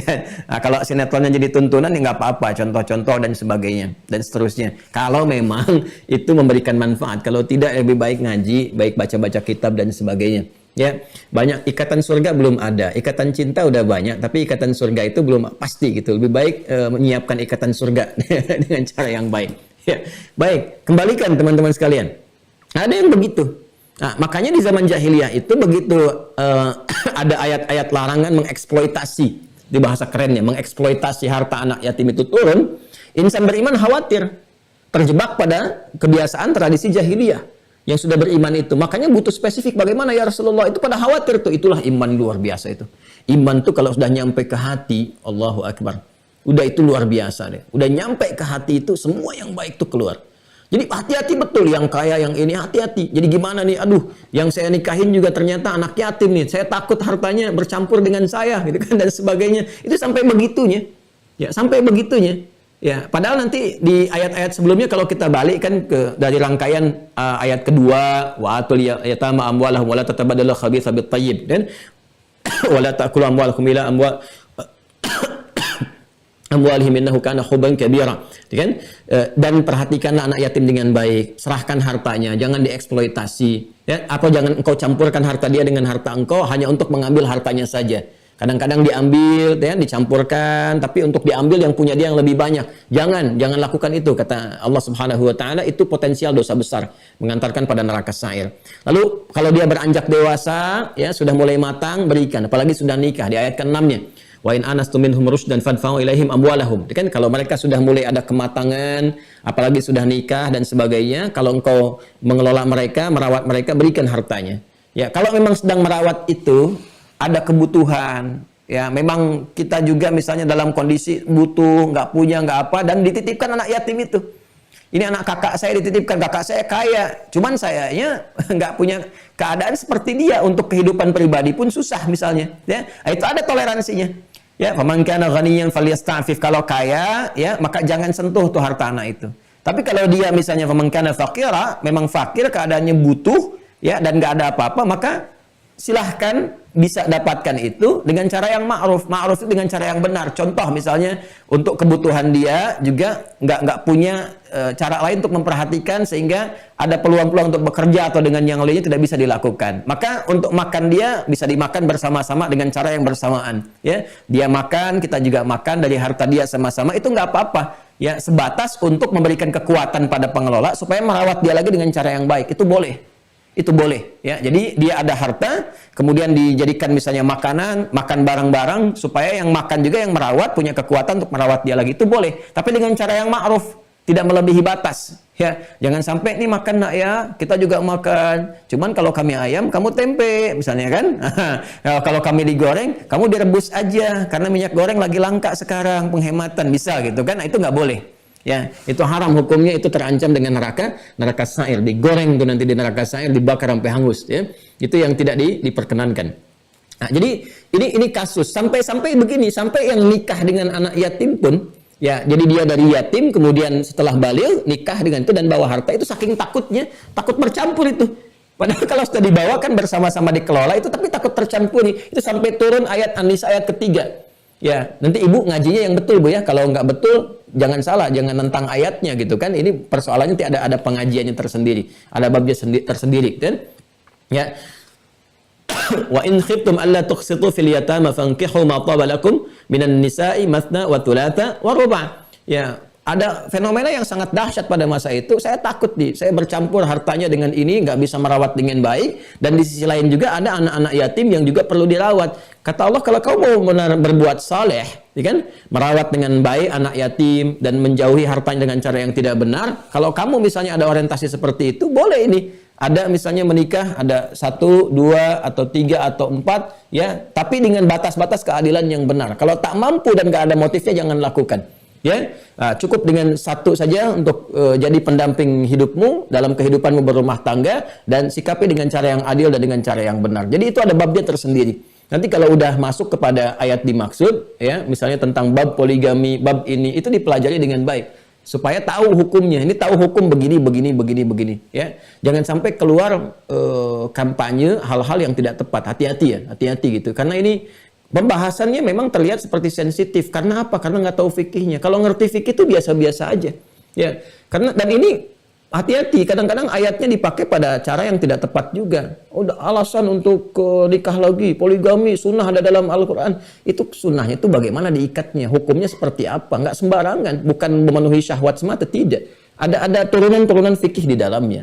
Tapi juga dari saat yang bersamaan jangan sampai muncul perasaan anti nolak, itu berbahaya. Karena itu turunan ayat untuk memberikan status keadaan di masyarakat. Ada kondisi sosial secara fisiologis begini. Anda mungkin nggak mengalami, tapi ada orang-orang yang masuk di ranah itu perlu solusi. Solusinya apa gitu?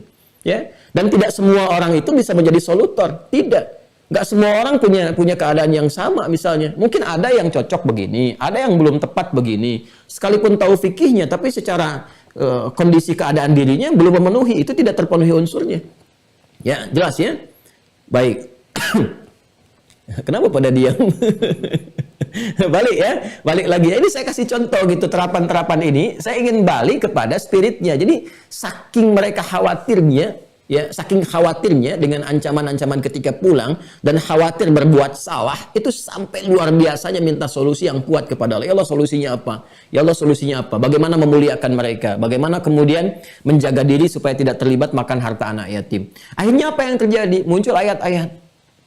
Muncul kemudian hadis-hadis. Ya, contoh ayat-ayat misalnya. Ayat-ayat. Kalau Anda misal, ya, tidak cocok di A, maka silahkan nih alternatif yang B. Belum ada kemampuan di A, atau memang kualifikasinya bukan di situ. Jangan memaksakan ke situ, cari di yang B. Contoh misalnya, di antara hal-hal yang menjadikan seseorang boleh berpoligami, misal, nanti ada turunan banyak sekali babnya, alasan-alasannya banyak sekali. Di antaranya nanti ada kasus tentang perawatan dan penjagaan terhadap anak yatim dan perawatan hartanya. Perawatan anak yatim dan penjagaan akan hartanya itu ada. Tapi kualifikasinya ketat, harus begini, begini, begini. Jangan sampai terjebak hanya untuk memenuhi syahwat, nafsu atau kepentingan tertentu. Sehingga nanti alih-alih rumah tangganya sakinah, yang terjadi justru pertengkaran, keluar dari batas sakinah. Ya hati-hati nih ya, hati-hati. Jadi bab nikah itu kan nanti ada mawaddah, ada sakinah, ada rahmah kan? Ya disingkat dengan sakinah, mawaddah dan rahmah. Samara itu. Jadi kalau ada pernikahan yang ternyata tidak mengantarkan pada hikmah itu mesti duduk berkontemplasi, merenung. Mungkin caranya tidak tepat. Nah, fikihnya nggak sempurna gitu kan. Nah kalau kualifikasinya nggak ada di situ, ya maka babnya yang lain, bab infak, ya kan? Ada bab infak, banyak sekali infak itu yang dimasukkan, bahkan tingkat tertingginya itu pada kualitas mabrur. Mabrur itu sifatnya albirru. Birru itu kalau sudah melekat pada diri kita disebut mabrur. Perjuangannya nggak mudah, bisa dengan haji dan seterusnya. Itu nanti ada ayat tentang birrun yang mengaitkan dengan perawatan pada anak yatim dalam bentuk pemberian dan perawatan. Seperti di Quran surah kedua Al-Baqarah di ayat 177. Coba dicek Mas. Di kanan atas kalau saya nggak clear itu. Laisal birra an tuwallu wujuhakum qibala al-masyriqi wal maghrib walakinnal birra man amana billahi wal yawmil akhir wa aqama as-salata wa ata az-zakata, kan? wal mufuna bi ahdihim idza ahadu, kan? Terus sampai nanti ada kepemberian kepada harta-harta termasuk ke wal yatama wal masakin dan seterusnya. Ada ayatnya? Yuk kita sama-sama buka ya. Al-Baqarah kalau saya nggak keliru ayat 177 tuh. Paling kanan sebelah atas. Baik. Betul-betul ya. Betul kanan atas nih. Ya, ada di mushafnya, coba buka. Ya laisal birra an tuwallu wujuhakum qibala al-masyriqi wal maghrib walakinnal birra man amana billahi wal yawmil akhir wal malaikati wal kitabi wan nabiyyin. Ya, dikoreksi ya kembali wal kitabi wan nabiyyin wa atal mala ala hubbihi dzawil qurba wal yatama. Nah, wal yatama wal masakin. Jelas ya? Laisal birra bukanlah kebaikan itu dibatasi.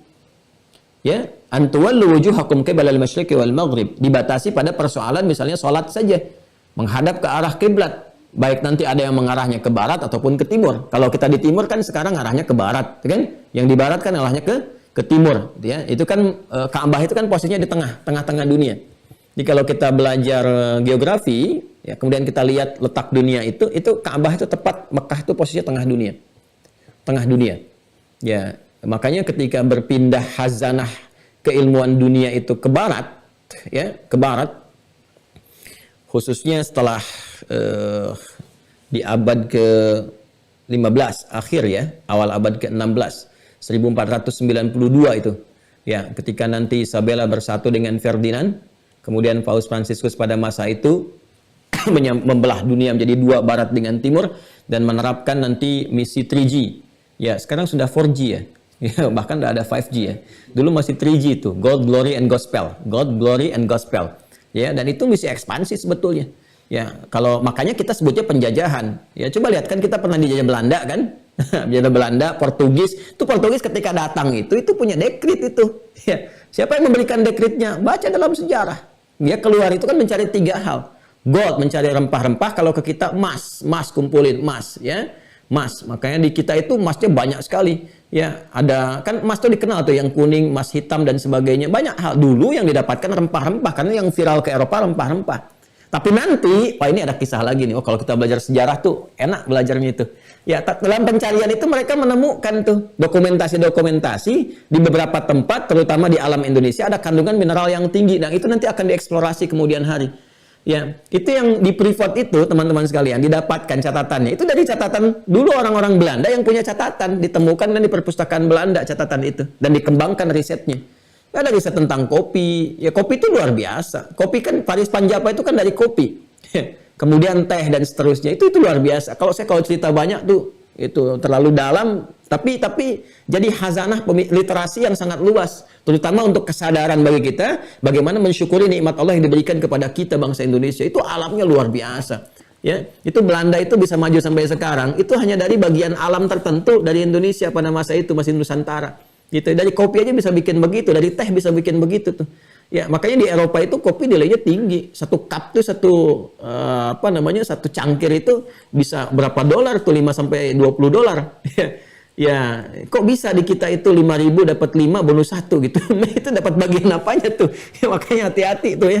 Hati-hati gitu. Di luar itu ternyata begitu saya riset, ya Allah, yang di luar tuh yang dikirim ekspor yang bagus-bagusnya.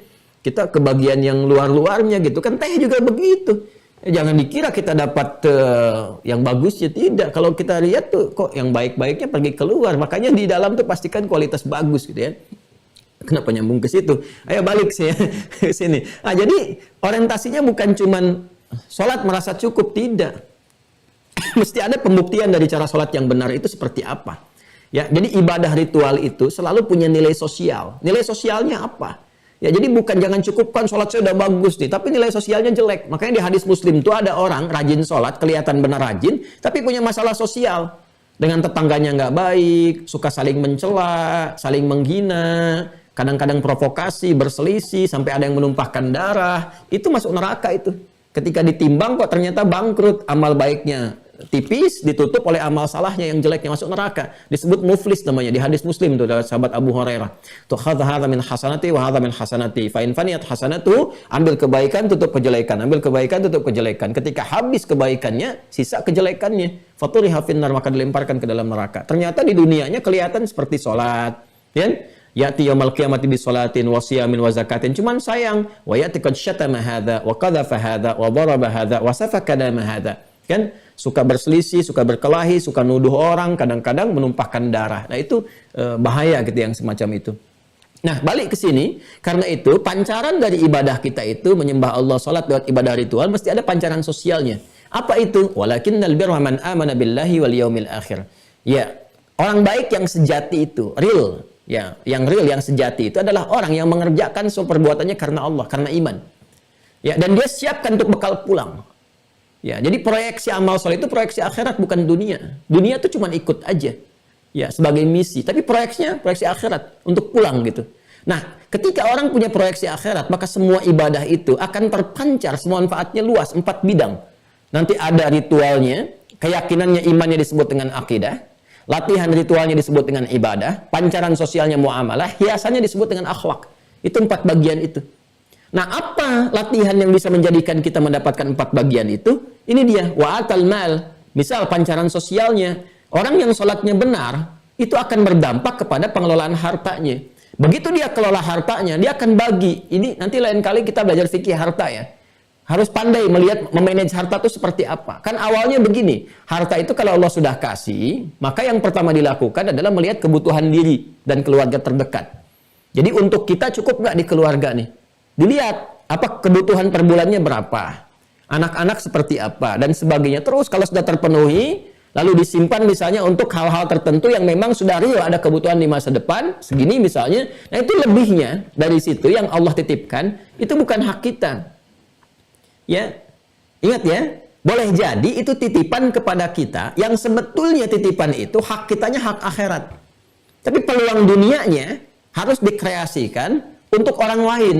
Jadi saking sayangnya Allah dititipkannya kepada kita supaya kita bisa salurkan jadi amal soleh dan jadi hak kita yang sesungguhnya dalam bentuk pahala. Awas tuh, mesti pandai-pandai. Hak kita tuh yang sudah kita gunakan, kalau kita pakai itu punya kita, hisabnya ke kita. Tapi kalau belum dipakai, masih dititipkan, masih ada di rekening, masih ada di tabungan dan sebagainya, dan bukan bagian dari planning kehidupan yang dibutuhkan, dan kita bisa menilai itu sebetulnya. Ya, itu boleh jadi peluang pahala. Manfaatkan sebesar-besarnya, cepat dimanfaatkan sebelum hilang dari kita, dititipkan oleh Allah kepada yang lain. Bisa banyak kejadiannya. Ya, seakan hartanya banyak, tiba-tiba dibikin usahanya terjadi suatu persoalan. Aset menurun, terus hilang dan sebagainya. Udah aja tinggal disesalin tuh. Ya, andanya masih cukup, masih hidup, masih enak, masih makan dan sebagainya. Tapi apa yang tertulis di rekening, ya, dari 1 triliun, hilang 3 kan lumayan tuh nolnya. Hilang 3, hilang 1 aja tidur sampai tengah malam belum bisa tidur. Ya, hilang 2, hilang 3. 1 triliun kan 12 tuh. Hilang 3 tinggal 1 miliar. 1 triliun berarti tinggal 1 miliar. Hilang tuh. Kan lumayan tuh hilang 0 aja. Ya, nanti masih belum paham juga, hilang lagi nolnya 1 tuh. Ya, sampai yang terakhir kalinya hilang 1-nya tuh tinggal 0. Itu yang bahaya. Itu yang bahaya tuh. Jadi kalau dengan 0, 0, 0, 0, 0 itu teman-teman sekalian, Anda belum sadar bahwa kita diminta untuk berkontemplasi, merenung, memperbaiki diri. Dan kalau nggak semakin sadar, biasanya orang yang nekat tuh menghilangkan satunya. Kalau menghilangkan satu, dia menjauh dari Allah, itu yang bahaya. Hilang nol itu lebih bagus daripada hilang satu. Ya, satu itu kan ahad. Ya, nol itu nggak punya nilai kalau nggak ada satunya. 100 itu nolnya punya nilai 2 karena ada satu. Kalau satunya nggak ada tetap nol. 1 triliun, ya, kuadriliun dan sebagainya, itu karena ada satunya. Kalau nggak ada satunya nggak ada nilainya, hilang. Maka kita harus bertumpu kepada yang satu. Bertumpu itu disebut samad namanya. Yang maha satu itu ahad. Qul huwallahu ahad, Allahus samad. Itu tumpuan. Ada orang-orang yang baru hilang nolnya satu, dia sudah menghilangkan satunya, itu yang bahaya. Menjauh dia dari Allah, datangnya ke dukun, konsultasi ke paranormal, dia sendiri sudah nggak normal, Anda konsultasi kepada yang nggak normal. Jadi repot tuh. Ya. Nah ini seperti kelihatan biasa, tapi dalam sekali maknanya gitu. Maka jaga diri kita tuh baik-baik. Tambatkan itu, ya, diri kita sepenuhnya kepada Allah. Itu yang disebut dengan tawakal. Ketika tawakal itu tinggi, maka dia membuka semua pintu rahmat. Ya, nanti tawakal tuh banyak caranya. Di antaranya dengan Quran. Quran tuh, karena itu saya sering rewel tuh ya. Mohon maaf ya kalau saya suka rewel, cerewet, ngingetin tuh Quran. Bukan karena cinta Quran semata, tidak gitu. Tapi ya, saya mencintai Anda semua karena Allah gitu kan. Kan orang Islam tuh harus saling mencintai dalam kebaikan. Tahabba fillah, saling mencintai karena Allah. Karena kita mencintai, Anda tuh saudara saya gitu kan. Ya, Anda saudara saya kan, fa asbahtum bi ni'mati ikhwana, kan gitu di Al-Quran Ali Imran tuh. Ya, ayat ke-103 kan gitu. Wa'tasimu bihablillahi jami'a wa la tafarraqu. Ya, kalian harus bersatu di jalan Allah, pedomannya Al-Quran, jangan berpecah belah, jangan saling menyakiti. Ya, kalian tuh kalau seperti dulu berpotensi nanti mendapat ancaman dari Allah.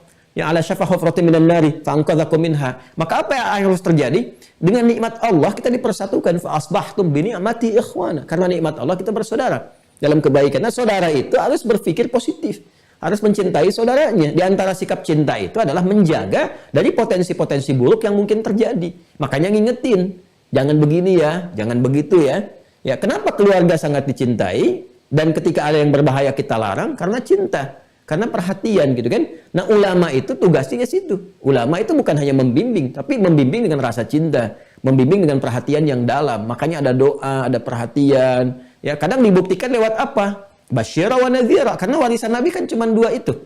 Di Al-Quran dengan hadis, kemudian sifatnya basyira wa nadhira, menyampaikan yang baik-baik, mencegah dari yang potensi buruk. Makanya kalau misalnya disampaikan dicegah, jangan begini, jangan begitu ya, itu bukan potensi menghambat. Ya, atau ingin misalnya menghambat karir tertentu, apalagi dengan hal-hal yang na'udzubillah, tidak mungkin ada seperti itu. Ingin menjatuhkan, ingin menyungkurkan orang, nggak boleh. Itu bukan ulama namanya. Itu kan yang kita hadirkan itu jangan begini karena nanti bisa bahaya, bisa begini. Itu hal-hal yang sangat harus mungkin melekat pada sifat-sifat keulamaan. Saya balik ke sini. Wa atal mala ala hubbi. Dan dia nanti ada pancaran sosialnya. Apa itu? Harta bisa dia bagikan. Ya, pada sesuatu yang bisa melahirkan cinta. Wah, ini indah nih. Wah, kalau ngajinya benar tuh, Masya Allah, gitu, semangat kita. Ya, pada sesuatu yang melahirkan cinta. Jadi ternyata berbagi itu mendatangkan cinta. Bukan menghilangkan harta. Salah. Jadi kalau kita melihat berbagi, dipahami kehilangan harta, nggak dapat apa-apa. Ternyata cara berpikir kita diperbaiki dulu oleh Allah. Ya, cara berpikir kita diperbaiki dulu oleh Allah. Ternyata berbagi itu, selain mendatangkan pahala, itu melahirkan cinta. Kalau dilakukan dengan cara yang benar. Jadi ujung-ujungnya itu kita bisa kecanduan untuk berbagi itu dalam tanda petik ya. Ya, jadi senang berbagi pada akhirnya. Contoh begini ya, contoh. Saya ambil contoh. Ini kalau kita teruskan nih, wa atal mala ala hubbihi dzawil qurba. Wa ata turunannya ita nanti, jamaknya atu, bentuk perintahnya. Atu. Teman-teman sekalian, kenapa pemberian itu seringkali diawali dengan turunan kata ata? Seperti zakat tuh dari ata juga.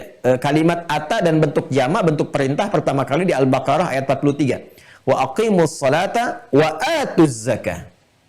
Sifatnya disebut ita. Ya, ada orang namanya ita, biasanya perempuan, ya kan? Apa itu ata? Itu bukan atayati ya. Kalau atayati itu datang dengan ketulusan. Dari ata. Ya, af'ala yuf'ilu ata yu'ti. Kemudian atu bentuk perintahnya. Perhatikan baik-baik teman-teman sekalian. Ata itu asalnya menyampaikan sesuatu dengan rasa yang tulus langsung kepada objek yang menerimanya. Itu asalnya. Menyampaikan sesuatu dengan rasa yang tulus, mendalam, langsung pada objek yang menerimanya. Ya. Itu jika memiliki kemampuan untuk melakukannya langsung gitu. Nah, ini ternyata ketika dilakukan itu bisa mendatangkan rasa cinta, rasa senang, rasa bahagia. Kalau nggak percaya gini ya, nggak percaya. Misal, Anda punya kewajiban zakat nih, atau mau infak, nggak perlu banyak misalnya. Misal, Anda mau keluar nih, pagi saya pengen berikan 10.000 lah misalnya kan, ya atau 20.000, pergi ya. Lalu di jalan Anda temukan yang berhak mendapatinya. Demi Allah saya katakan, keluar aja lihat. Ada yang kadang-kadang mereka sedang menyapu, ada yang kadang-kadang mereka sedang mencari sesuatu yang bisa dimakan. Tiba-tiba Anda datang. Dan Anda katakan, misalnya, Bu, ini ya untuk sarapannya. Mudah-mudahan nanti bisa sehat ya, semangat. Coba lihat apa yang terjadi. Yang Anda berikan cuma 10.000. Tapi yang keluar di lisannya, Masya Allah, terima kasih ya Bu ya. Mudah-mudahan rezekinya lancar, keluarganya sehat ya Bu ya, mengalir terus, dijabah sama Allah doanya. Itu kalimat lebih nilainya lebih tinggi dibandingkan dengan apa yang Anda berikan. Lebih berharga. Coba latihan deh, kalau nggak percaya latihan keluar deh. Kasih 10.000, 20.000 tuh. Itu orang banyak jasa yang kepada kita itu luar biasa, yang melancarkan jalan, yang nggak banyak sampah. Coba keluar. Saya mencoba mempraktekkan itu, Masya Allah gitu ya. Kalau kita keluar jam 3 hanya untuk ketemu orang-orang yang Masya Allah jasanya banyak. Kadang-kadang tuh kita nangis sendiri gitu. Ya ada orang yang dilihatnya kecil tapi jasanya banyak. Pagi-pagi subuh bahkan sebelum subuh tuh ada yang kelihatan sholat. Ada yang lagi baca Quran dulu. Habis itu dia nyapu. Ada yang cari keringat dengan mendorong gerobaknya gitu kan. Ada yang masih luar biasa lah. Kita tuh nggak duga bahwa ada hamba-hamba Allah tuh yang viral di langit. Itu yang sebelum subuh tuh udah tilawah Quran, dia baca tuh di sampingnya. Ada yang jualan kerupuk tuh baca-baca sambil nungguin. Ya, itu Masya Allah. Gitu subuh dia sholat, jalan. Kita tuh taunya udah bersih aja jalan tuh. Jalan lewat gitu. Ya, dan itu jasanya besar sekali. Cobalah Anda langsung berhubungan dengan mereka itu. Datang, lihat. Itu luar biasa Masya Allah. Rasanya tinggi. Nah, ketika mendapatkan itu ada rasa kebahagiaan yang tak terbayangkan. Sehingga menjadikan kita itu terus pengen seperti itu lagi. Akhirnya besoknya pengen berangkat lagi, pengen lagi. Nah, itulah ita namanya. Memberi dengan ketulusan yang mendatangkan cinta. Ya karena itu kalau mampu dilakukan, lakukan. Kalau itu pun tanya dulu kepada ahli yang berhak siapa aja. Bagaimana. Kalau tak mampu, titipkan pada orang lain. Nah, dititipkan pun dikabarin juga. Makanya ketika dikabarin, teman-teman sekalian, ada rasa berbeda kan? Coba lihat ketika Anda ingin memberikan kepada anak yatim dan nggak tahu kemana, Anda titipin misalnya, terus dikirimin fotonya, mereka makan, apalagi dikirimin videonya. Bapak Ibu terima kasih ya, Masya Allah, kami udah puluhan tahun nggak makan daging, sekarang bisa makan daging, mudah-mudahan Bu sehat ya, Pak sehat ya. Itu mahal sekali. Besoknya pengen lagi ngasih itu. Terus jadi rutin deh, muncullah di yayasan donatur tetap, Bapak ini Bapak Ibu. Kadang-kadang kita nggak pengen kan, nggak pengen ini, itu indah itu, indah. Nah, di antara yang tinggi nilainya itu anak yatim. Wa atal mala ala hubbihi dzawil qurba. Nah, urutannya yang terdekat dulu. Jangan jauh-jauh dulu, yang terdekat lihat tuh di keluarga. Mungkin di keluarga dekat tuh anak bapak, anak paman, keluarga ini ada yang yatimnya, ada yang fakirnya, ada yang macam-macam. Nanti dzawil qurba. Ya, wal yatama, yatim itu yatama itu bentuk jamak dari kata yatim. Wal yatama. Ya, lalu anak-anak yatim. Anak yatim tuh Masya Allah supportnya tinggi sekali. Jadi ada anak yatim yang memang masuk kategori fakir, miskin, itu menerima zakat juga. Ada yang tidak fakir, tidak miskin. Itu bisa menerima infak. Bentuknya hadiah, kasih, gitu kan. Nah ini motivasi-motivasi besar. Mengeluarkan kita dari potensi ancaman neraka sa'ir, tapi mendatangkan pahala. Makanya pengurus yatim itu Masya Allah yang punya rumah yatim, ngerawat, dan dia benar cara mengelolanya, itu pahalanya luar biasa melimpah itu. Bahkan di hadis sahih itu, di hadis Muslim ya, di hadis Muslim, saya udah cek tuh di hadis Muslim sampai Masya Allah. Nabi sendiri mengatakan, ana wakafil yatimi kahataini fil jannah. Saya itu dengan pemerhati, perawat anak yatim, itu dekatnya digambarkan seperti dua jari yang dekat itu, teman-teman sekalian. Ya, dekat sekali di surga. Ya, siapa yang tidak pengen dekat dengan Nabi sallallahu alaihi wasallam? Ya, kafil yatim itu kan bisa merawat secara langsung, bisa lewat bikin yayasan misalnya kan, rumah yatim dan sebagainya. Tapi jangan salah, amal yang besar itu godaannya pun besar. Amal kecil, ya setannya kecil. Nah ini amalnya amal besar. Amal yang mengantarkan kedekatan kepada Nabi. Maka pahalanya besar. Pahala besar itu setan nggak mau. Mana ada setan mau? Nggak mungkin. Makanya setan pun sekuat tenaga dia bikin godaan yang besar lagi. Nah, persamaannya apa? Godaan besar dari setan, nerakanya juga besar. Ya kan? Ya kalau godaan setannya besar, nerakanya juga besar. Karena setan tuh kalau naikkan level godaan ke tingkat tertinggi, itu kan dosanya dosa tinggi. Ya, itu minal kabair, dosa tinggi. Nah, dosa tinggi itu masa dikasih neraka kecil? Tidak. Neraka besar juga.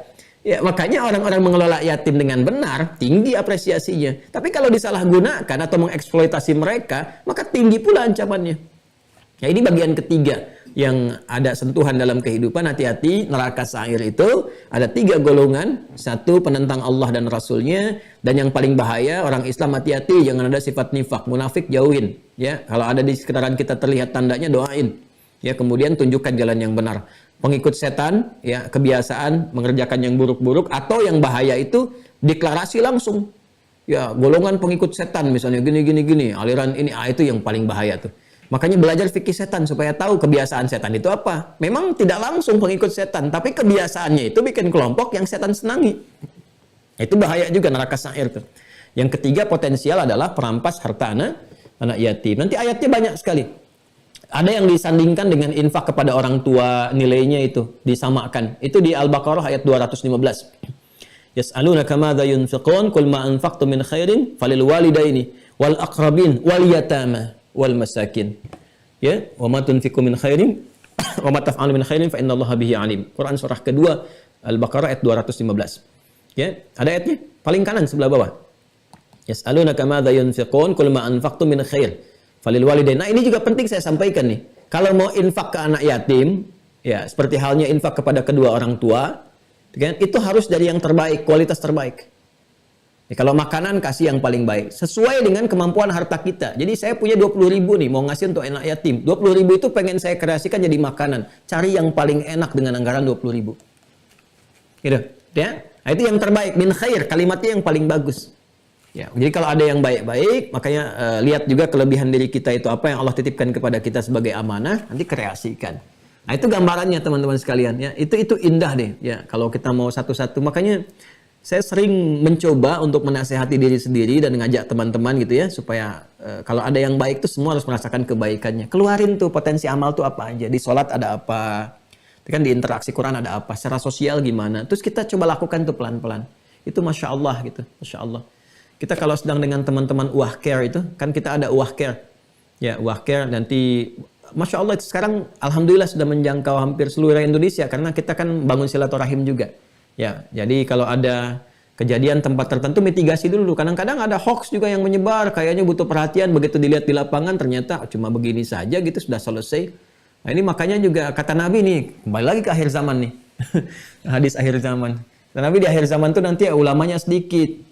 Penceramahnya banyak dan yang minta-minta pun banyak juga. Nah, ini sekarang lihat tuh, ya, yang minta-minta sana sini, ya donasi ini dan itu bukan pada sesuatu yang dibutuhkan gitu. Kadang-kadang jadi bagian dari ya, aspek bisnis dan sebagainya itu tolong dihindari lah, ya, nggak baik yang seperti itu. Kalau ada hal-hal yang baik lakukan dengan cara yang baik gitu, atau tujuan yang baik yang nggak ada masalah. Saya mau balik ke care Bapak Ibu sekalian, Masya Allah itu ya. Jadi kadang-kadang ya kita bisa belajar banyak dalam berkehidupan. Untuk bangun jembatan, orang-orang desa itu keluar gitu kan. Kemudian ya yang ibu-ibunya ngambil batu di kali, bapak-bapaknya semua semangat keluar tuh saling doain, ya makan sama-sama macam-macam. Ya kadang-kadang kita belajar dari musibah juga. Ya ada misalnya ya taruhlah erupsi gunung atau banjir atau apa, ketika hadir membersamai itu gitu kita melihat ada sesuatu yang sangat luar biasa. Ya, sangat. Jadi bukan berasnya, bukan sembakonya gitu yang mungkin bisa disampaikan. Tapi yang paling penting itu adalah tautan hati dalam kebaikannya itu gitu. Ada wajah-wajah yang rasanya mahal untuk dapatkan itu gitu ya. Keceriaan, doa, kadang-kadang ada tangisan, ada macam-macam. Itu tuh mahal sekali gitu. Dan itu bisa menyadarkan kita kembali tentang arti kehidupan itu ya. Ya, itu sesuatu yang sangat luar biasa. Jadi ini yang ingin saya tekankan. Maka pandai-pandai melihat di sekitaran kita, pandai-pandai jaga diri, jangan sampai terjebak pada perbuatan yang mengantarkan pada keburukan, dan apalagi ancaman-ancaman keberpulangan pada suasana yang sangat mencekam, itu sangat dijauhi. Ini kesimpulannya teman-teman sekalian, jadi tuntas saya menepati janji untuk menyampaikan golongan ketiga yang terancam dengan potensi neraka sa'ir. Jadi sudah kita bahas neraka sakar, sudah kita bahas neraka hutamah, sudah kita bahas neraka sa'ir. Baru 3 pintu, kita punya 4 pintu lagi. Ya mudah-mudahan besok kita teruskan, tapi mungkin saya akan lebih fokus sehingga cukup 2 hari saja kita selesaikan satu pintu. Berikutnya kita kenali setan, bukan untuk kenalan tapi untuk meneliti, mengetahui ini setan di cara berbuatnya bagaimana supaya bisa dijauhi karena nanti ada di Ramadan tuh sulsilatis syayatin, sufidatis syayatin, setan dibelenggu. Kan pertanyaan terbesarnya, setannya diikat tapi kok ada perilaku-perilaku yang masih mencerminkan perilaku setan gitu. Ya, setan katanya diikat tapi taraweh kok masih ada yang hilang sendal. Kok bisa terjadi gitu? Itu yang goda siapa? Taraweh masih ada yang hilang kotak infak gitu kan, itu jadi persoalan. Ya kok bisa masih ada yang maksiat sementara setannya diikat, bagaimana memahaminya? Nah itu sabar, nanti ada episode yang selanjutnya setelah 2 episode selesai nanti ya. Jadi kita selesaikan dulu pintu keempat, kelima, keenam, ketujuh di pertemuan berikutnya. Mudah-mudahan Allah berikan kelancaran, kebaikan dan kesehatan. Mohon maaf ini batuk bukan sakit ya, tapi berkah kemarin saya ke lapangan ada berturut-turut, jadi ada 3-4 hari lah berlanjut di lapangan, ketemu masyarakat juga, ngelihat kondisi dan sebagainya. Kita kan harus begitu. Ya, jadi saya diajarin sama guru saya itu kalau siang-siang kita berinteraksi, mau ngajar, mau bertemu masyarakat, kan mau lihat kesulitan apa yang kira-kira bisa hadir dalamnya, malamnya berdoa gitu. Jadi sama-sama. Jadi ulama itu bukan cuma ngurusin fatwa, ngurusin ilmu itu nggak hanya ke situ. Tapi ada bagian-bagian tertentu. Jadi kita real tuh kita lihat di lapangan apa sih yang semua yang terjadi, apa yang bisa kita lakukan gitu kan pelan-pelan. Jangan disibukkan menyoal ini dan itu. Capek yang seperti itu tuh. Ya apa yang bisa kita kreasikan gitu. Ini ada kesulitan ini apa sih? Masalah orang-orang yang mungkin punya ya kreasi tersendiri atau punya pola hidup sendiri, itu resiko masing-masing. Tapi kita wajib mengingatkan jangan begini.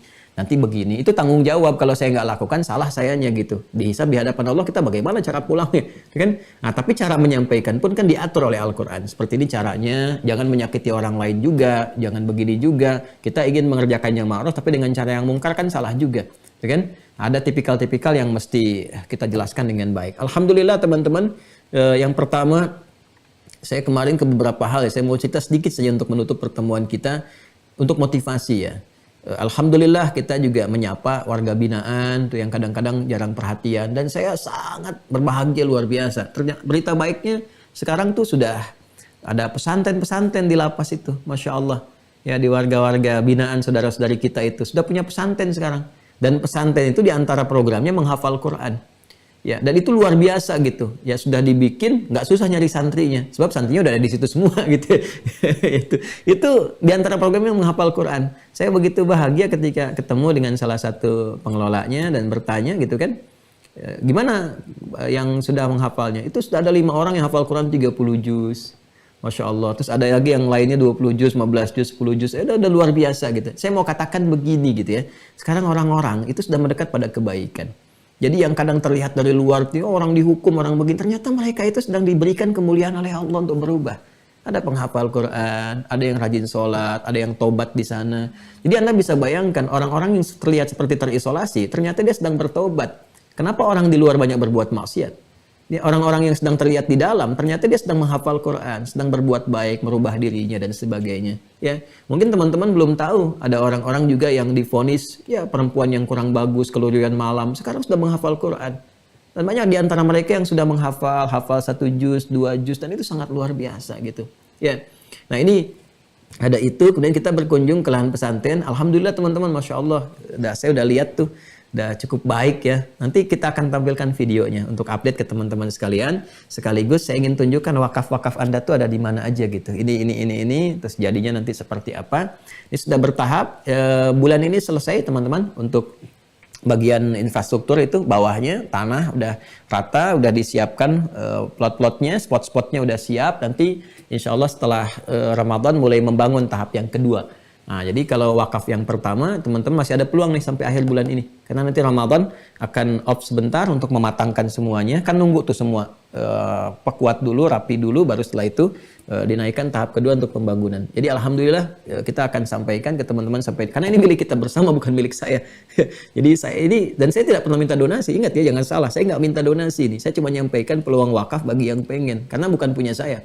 Ya, kita cuma ngelola aja, ngelola, numpang ngajar di situ. Ya alhamdulillah sih kalau meninggal juga alhamdulillah. Jadi ada kuburan tuh juga di wilayah ini ada kuburan. Saya tuh dekatkan satu tanah ke wilayah dekat kuburan. Kalau saya meninggal juga alhamdulillah gitu kan bisa dikubur dekat situ juga. Jadi nanti ada tempat yang di situ hidup Qur'annya dan sebagainya. Ya, mudah-mudahan Allah berkahi lah. Kita nggak ada orientasi hal-hal duniawi itu untuk apa gitu ya. Jadi kita bangun ini milik kita bersama. Namanya pun yayasan, tanahnya atas nama yayasan, semuanya ada dan bergantian. Nanti kalau saya selesai yang lain kan ngelola. Gitu aja hidup tuh enak kalau begitu. Hidup enak kalau begitu alhamdulillah gitu. Ya jadi ini update pesantren teman-teman sekalian. Dan yang ketiga ini kita persiapan Ramadan. Salah satunya ada program untuk paket hafalan. Jadi sekarang ke semua kalangan saya siapkan untuk mendekat ke Al-Quran. Karena ini ada fase perubahan dalam dinamika kehidupan global. Dan gak ada yang bisa menjaga kita kecuali pedoman Al-Quran. Hadis Nabi SAW. Jadi dekat ke Al-Quran betul-betul harus dekat. Nah itu kita siapkan perangkat diantaranya pakai hafalan Quran. Sekarang kita sedang supportkan tuh anak-anak di mahasiswa, di pelajar. Jadi supaya mereka belajar, Qurannya juga menghafal. Jadi begitu lulus bersamaan dengan itu jadi ahli Al-Quran. Nanti kita buka juga teman-teman peluang wakaf di paket hafalan itu untuk kita sebarkan khususnya untuk persiapan Ramadan. Kita nanti akan menyebar dan kita akan sampaikan. Saya sudah sampaikan wilayah Jakarta itu hampir mendekati 10.000 berita baiknya. Kemudian Banten kemarin saya siapkan tuh di Pandeglang sekitaran tuh ada 4.000. Dan nanti kita akan terus 34 provinsi tuh di mana ada anak-anak kita yang muslim semua kita supportkan supaya semua punya peluang yang sama. Jadi nanti kita akan lihat hasilnya. Ya enggak akan kita lihat 1-2 tahun ini, mungkin 5 tahun, 10 tahun ke depan. Ya, masa iya sih dari 100 orang nggak ada 1 orang aja jadi ahli Al-Quran. Kan kita berharap jadi ahli tafsirnya ada, hadisnya ada kan. Dan mudah-mudahan ketika mereka mengajar, pahalanya juga mengalir untuk kita semuanya. Terima kasih untuk pertemuan hari ini. Kita lanjutkan esok hari, saling mendoakan dalam kebaikan. Maafkan saya kalau sampai hari ini belum bisa membimbing dengan cara yang baik, ada kata-kata yang kurang tepat, tidak dimaksudkan untuk menyakiti, apalagi menyindir atau apapun yang terkait dengan profesi orang-orang tertentu atau kehidupan tertentu. Ini murni hanya menyampaikan hal-hal yang kiranya membutuhkan perhatian, baik suasana baik ataupun dirasakan yang tidak baik yang perlu kita jauhi. Terima kasih. Semoga Allah Subhanahu wa taala berikan rahmat kepada kita semua, memberikan bimbingan kepada kita sehingga lebih baik, berkehidupan yang baik, berkeluarga yang mulia dan kembali kepada Allah dalam keadaan mendapatkan ridha Allah Subhanahu wa taala. Allahumma taqabbal minna innaka antas sami'ul alim. Wa tub 'alaina innaka antat tawwabur rahim.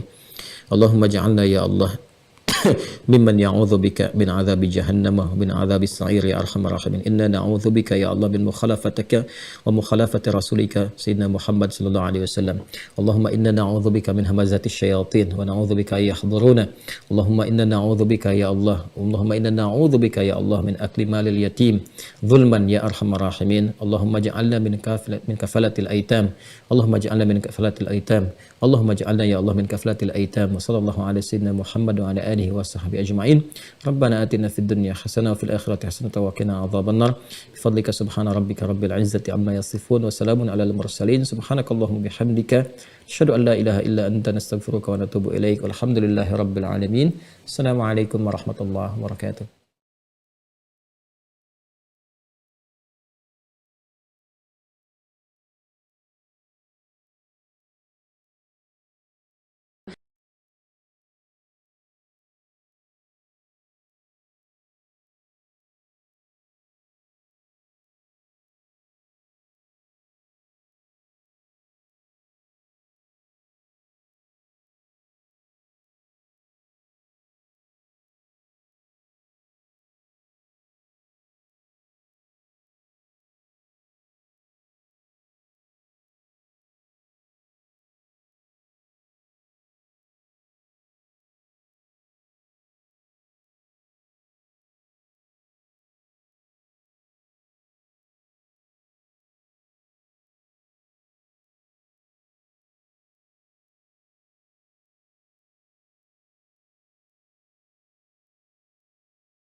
Alhamdulillahirabbil alamin. Jazakumullahu khairan katsiran kepada guru kita semua, Ustadz Dr. Adi Hidayat LCMA. Mari kita bermohon kepada Allah Subhanahu wa taala di setiap sujud kita, di setiap doa kita, semoga Allah senantiasa mengampuni dosa dan kesalahan beliau beserta keluarga, memberikan kesehatan dan juga umur yang panjang dalam ketaatan, juga memudahkan segala urusannya, baik urusan dunia maupun urusan akhiratnya. Amin. Dan tidak lupa kita bermohon kepada Allah Subhanahu wa taala, semoga Allah senantiasa mengampuni dosa dan kesalahan kita semua dan menjadikan ilmu yang disampaikan menjadi ilmu yang bermanfaat, dan Allah mudahkan kita untuk bisa memahami juga mengamalkannya dalam kehidupan kita sehari-hari. Amin. Izin tidak bosan untuk mengingatkan kepada teman-teman yang sudah terdaftar dan sudah memiliki perangkat belajar Mira Institute untuk bisa mengaktifkan akunnya dengan cara login di website resmi Mira Institute. Silahkan masuk ke websitenya di mira.quantumakhir.com. Di halaman utama, teman-teman bisa tekan tombol login, lalu gunakan username-nya berupa email dan juga password-nya berupa nomor telepon yang sudah teman-teman daftarkan sebelumnya. Jika teman-teman belum mendapatkan username dan juga password, teman-teman bisa menghubungi admin Mira Institute di nomor yang sudah tertera pada layar teman-teman sekalian. Atau sebagai ikhtiar awal, teman-teman bisa merujuk terlebih dahulu folder inbox pada email teman-teman sekalian, karena tim admin sesungguhnya sudah mengirimkan username dan juga password pada teman-teman sekalian melalui email. Jika tidak ditemukan di folder inbox, teman-teman bisa merujuk kepada folder spam ataupun folder junk, karena ada kemungkinan email yang kami kirim masuk ke folder-folder tersebut. Dan bagi teman-teman yang baru tergabung, kami himbau untuk bisa mengikuti pertemuannya, sesi pembelajaran dari awal pertemuan secara bertahap agar pemahaman teman-teman bisa lebih maksimal dan pertemuan satu dengan pertemuan lainnya bisa tersambung dan juga terkorelasi. Jangan lupa untuk mengikuti ujian di setiap babnya agar teman-teman bisa lanjut ke bab berikutnya dan mendapatkan kesempatan tergabung di sesi Zoom bersama guru kita Ustadz Dr. Adi Hidayat LCMA. Jangan lupa untuk join di grup resminya Mira Institute yang ada di Facebook dan juga Telegram, seperti yang sudah tertera pada layar teman-teman sekalian, agar teman-teman selalu update terkait dengan informasi kegiatan di Mira Institute. Dan bagi teman-teman yang masih tergabung di YouTube channel Adi Hidayat Official, teman-teman bisa mensubscribe YouTube channelnya Mira Institute. Pastikan logonya seperti yang ada pada layar teman-teman sekalian di bagian kiri atas. Dan teman-teman juga yang ingin mengetahui video-video terbaru dari guru kita, Ustadz Dr. Adi Hidayat LCMA, teman-teman juga bisa mensubscribe YouTube channelnya Adi Hidayat Official, agar informasi terbaru bisa langsung masuk ke perangkat teman-teman sekalian. Dan bagi yang ingin mengambil kesempatan atau mengambil peluang untuk wakaf pembangunan pesantren Mira, teman-teman bisa menyalurkan melalui rekening Bank Syariah Indonesia atas nama Yayasan Mahat Islam Rafiah Akhyar dengan kode bank 451 dan nomor rekening 11144444142, seperti yang sudah tertera pada layar teman-teman sekalian. Boleh difoto ataupun di screenshot. Baik, ini saja yang bisa kami sampaikan. Terima kasih atas perhatiannya. Saya Fadil, mewakili tim Mira yang bertugas. Jika ada hal yang kurang berkenan, kami mohon maaf. Assalamualaikum warahmatullahi wabarakatuh.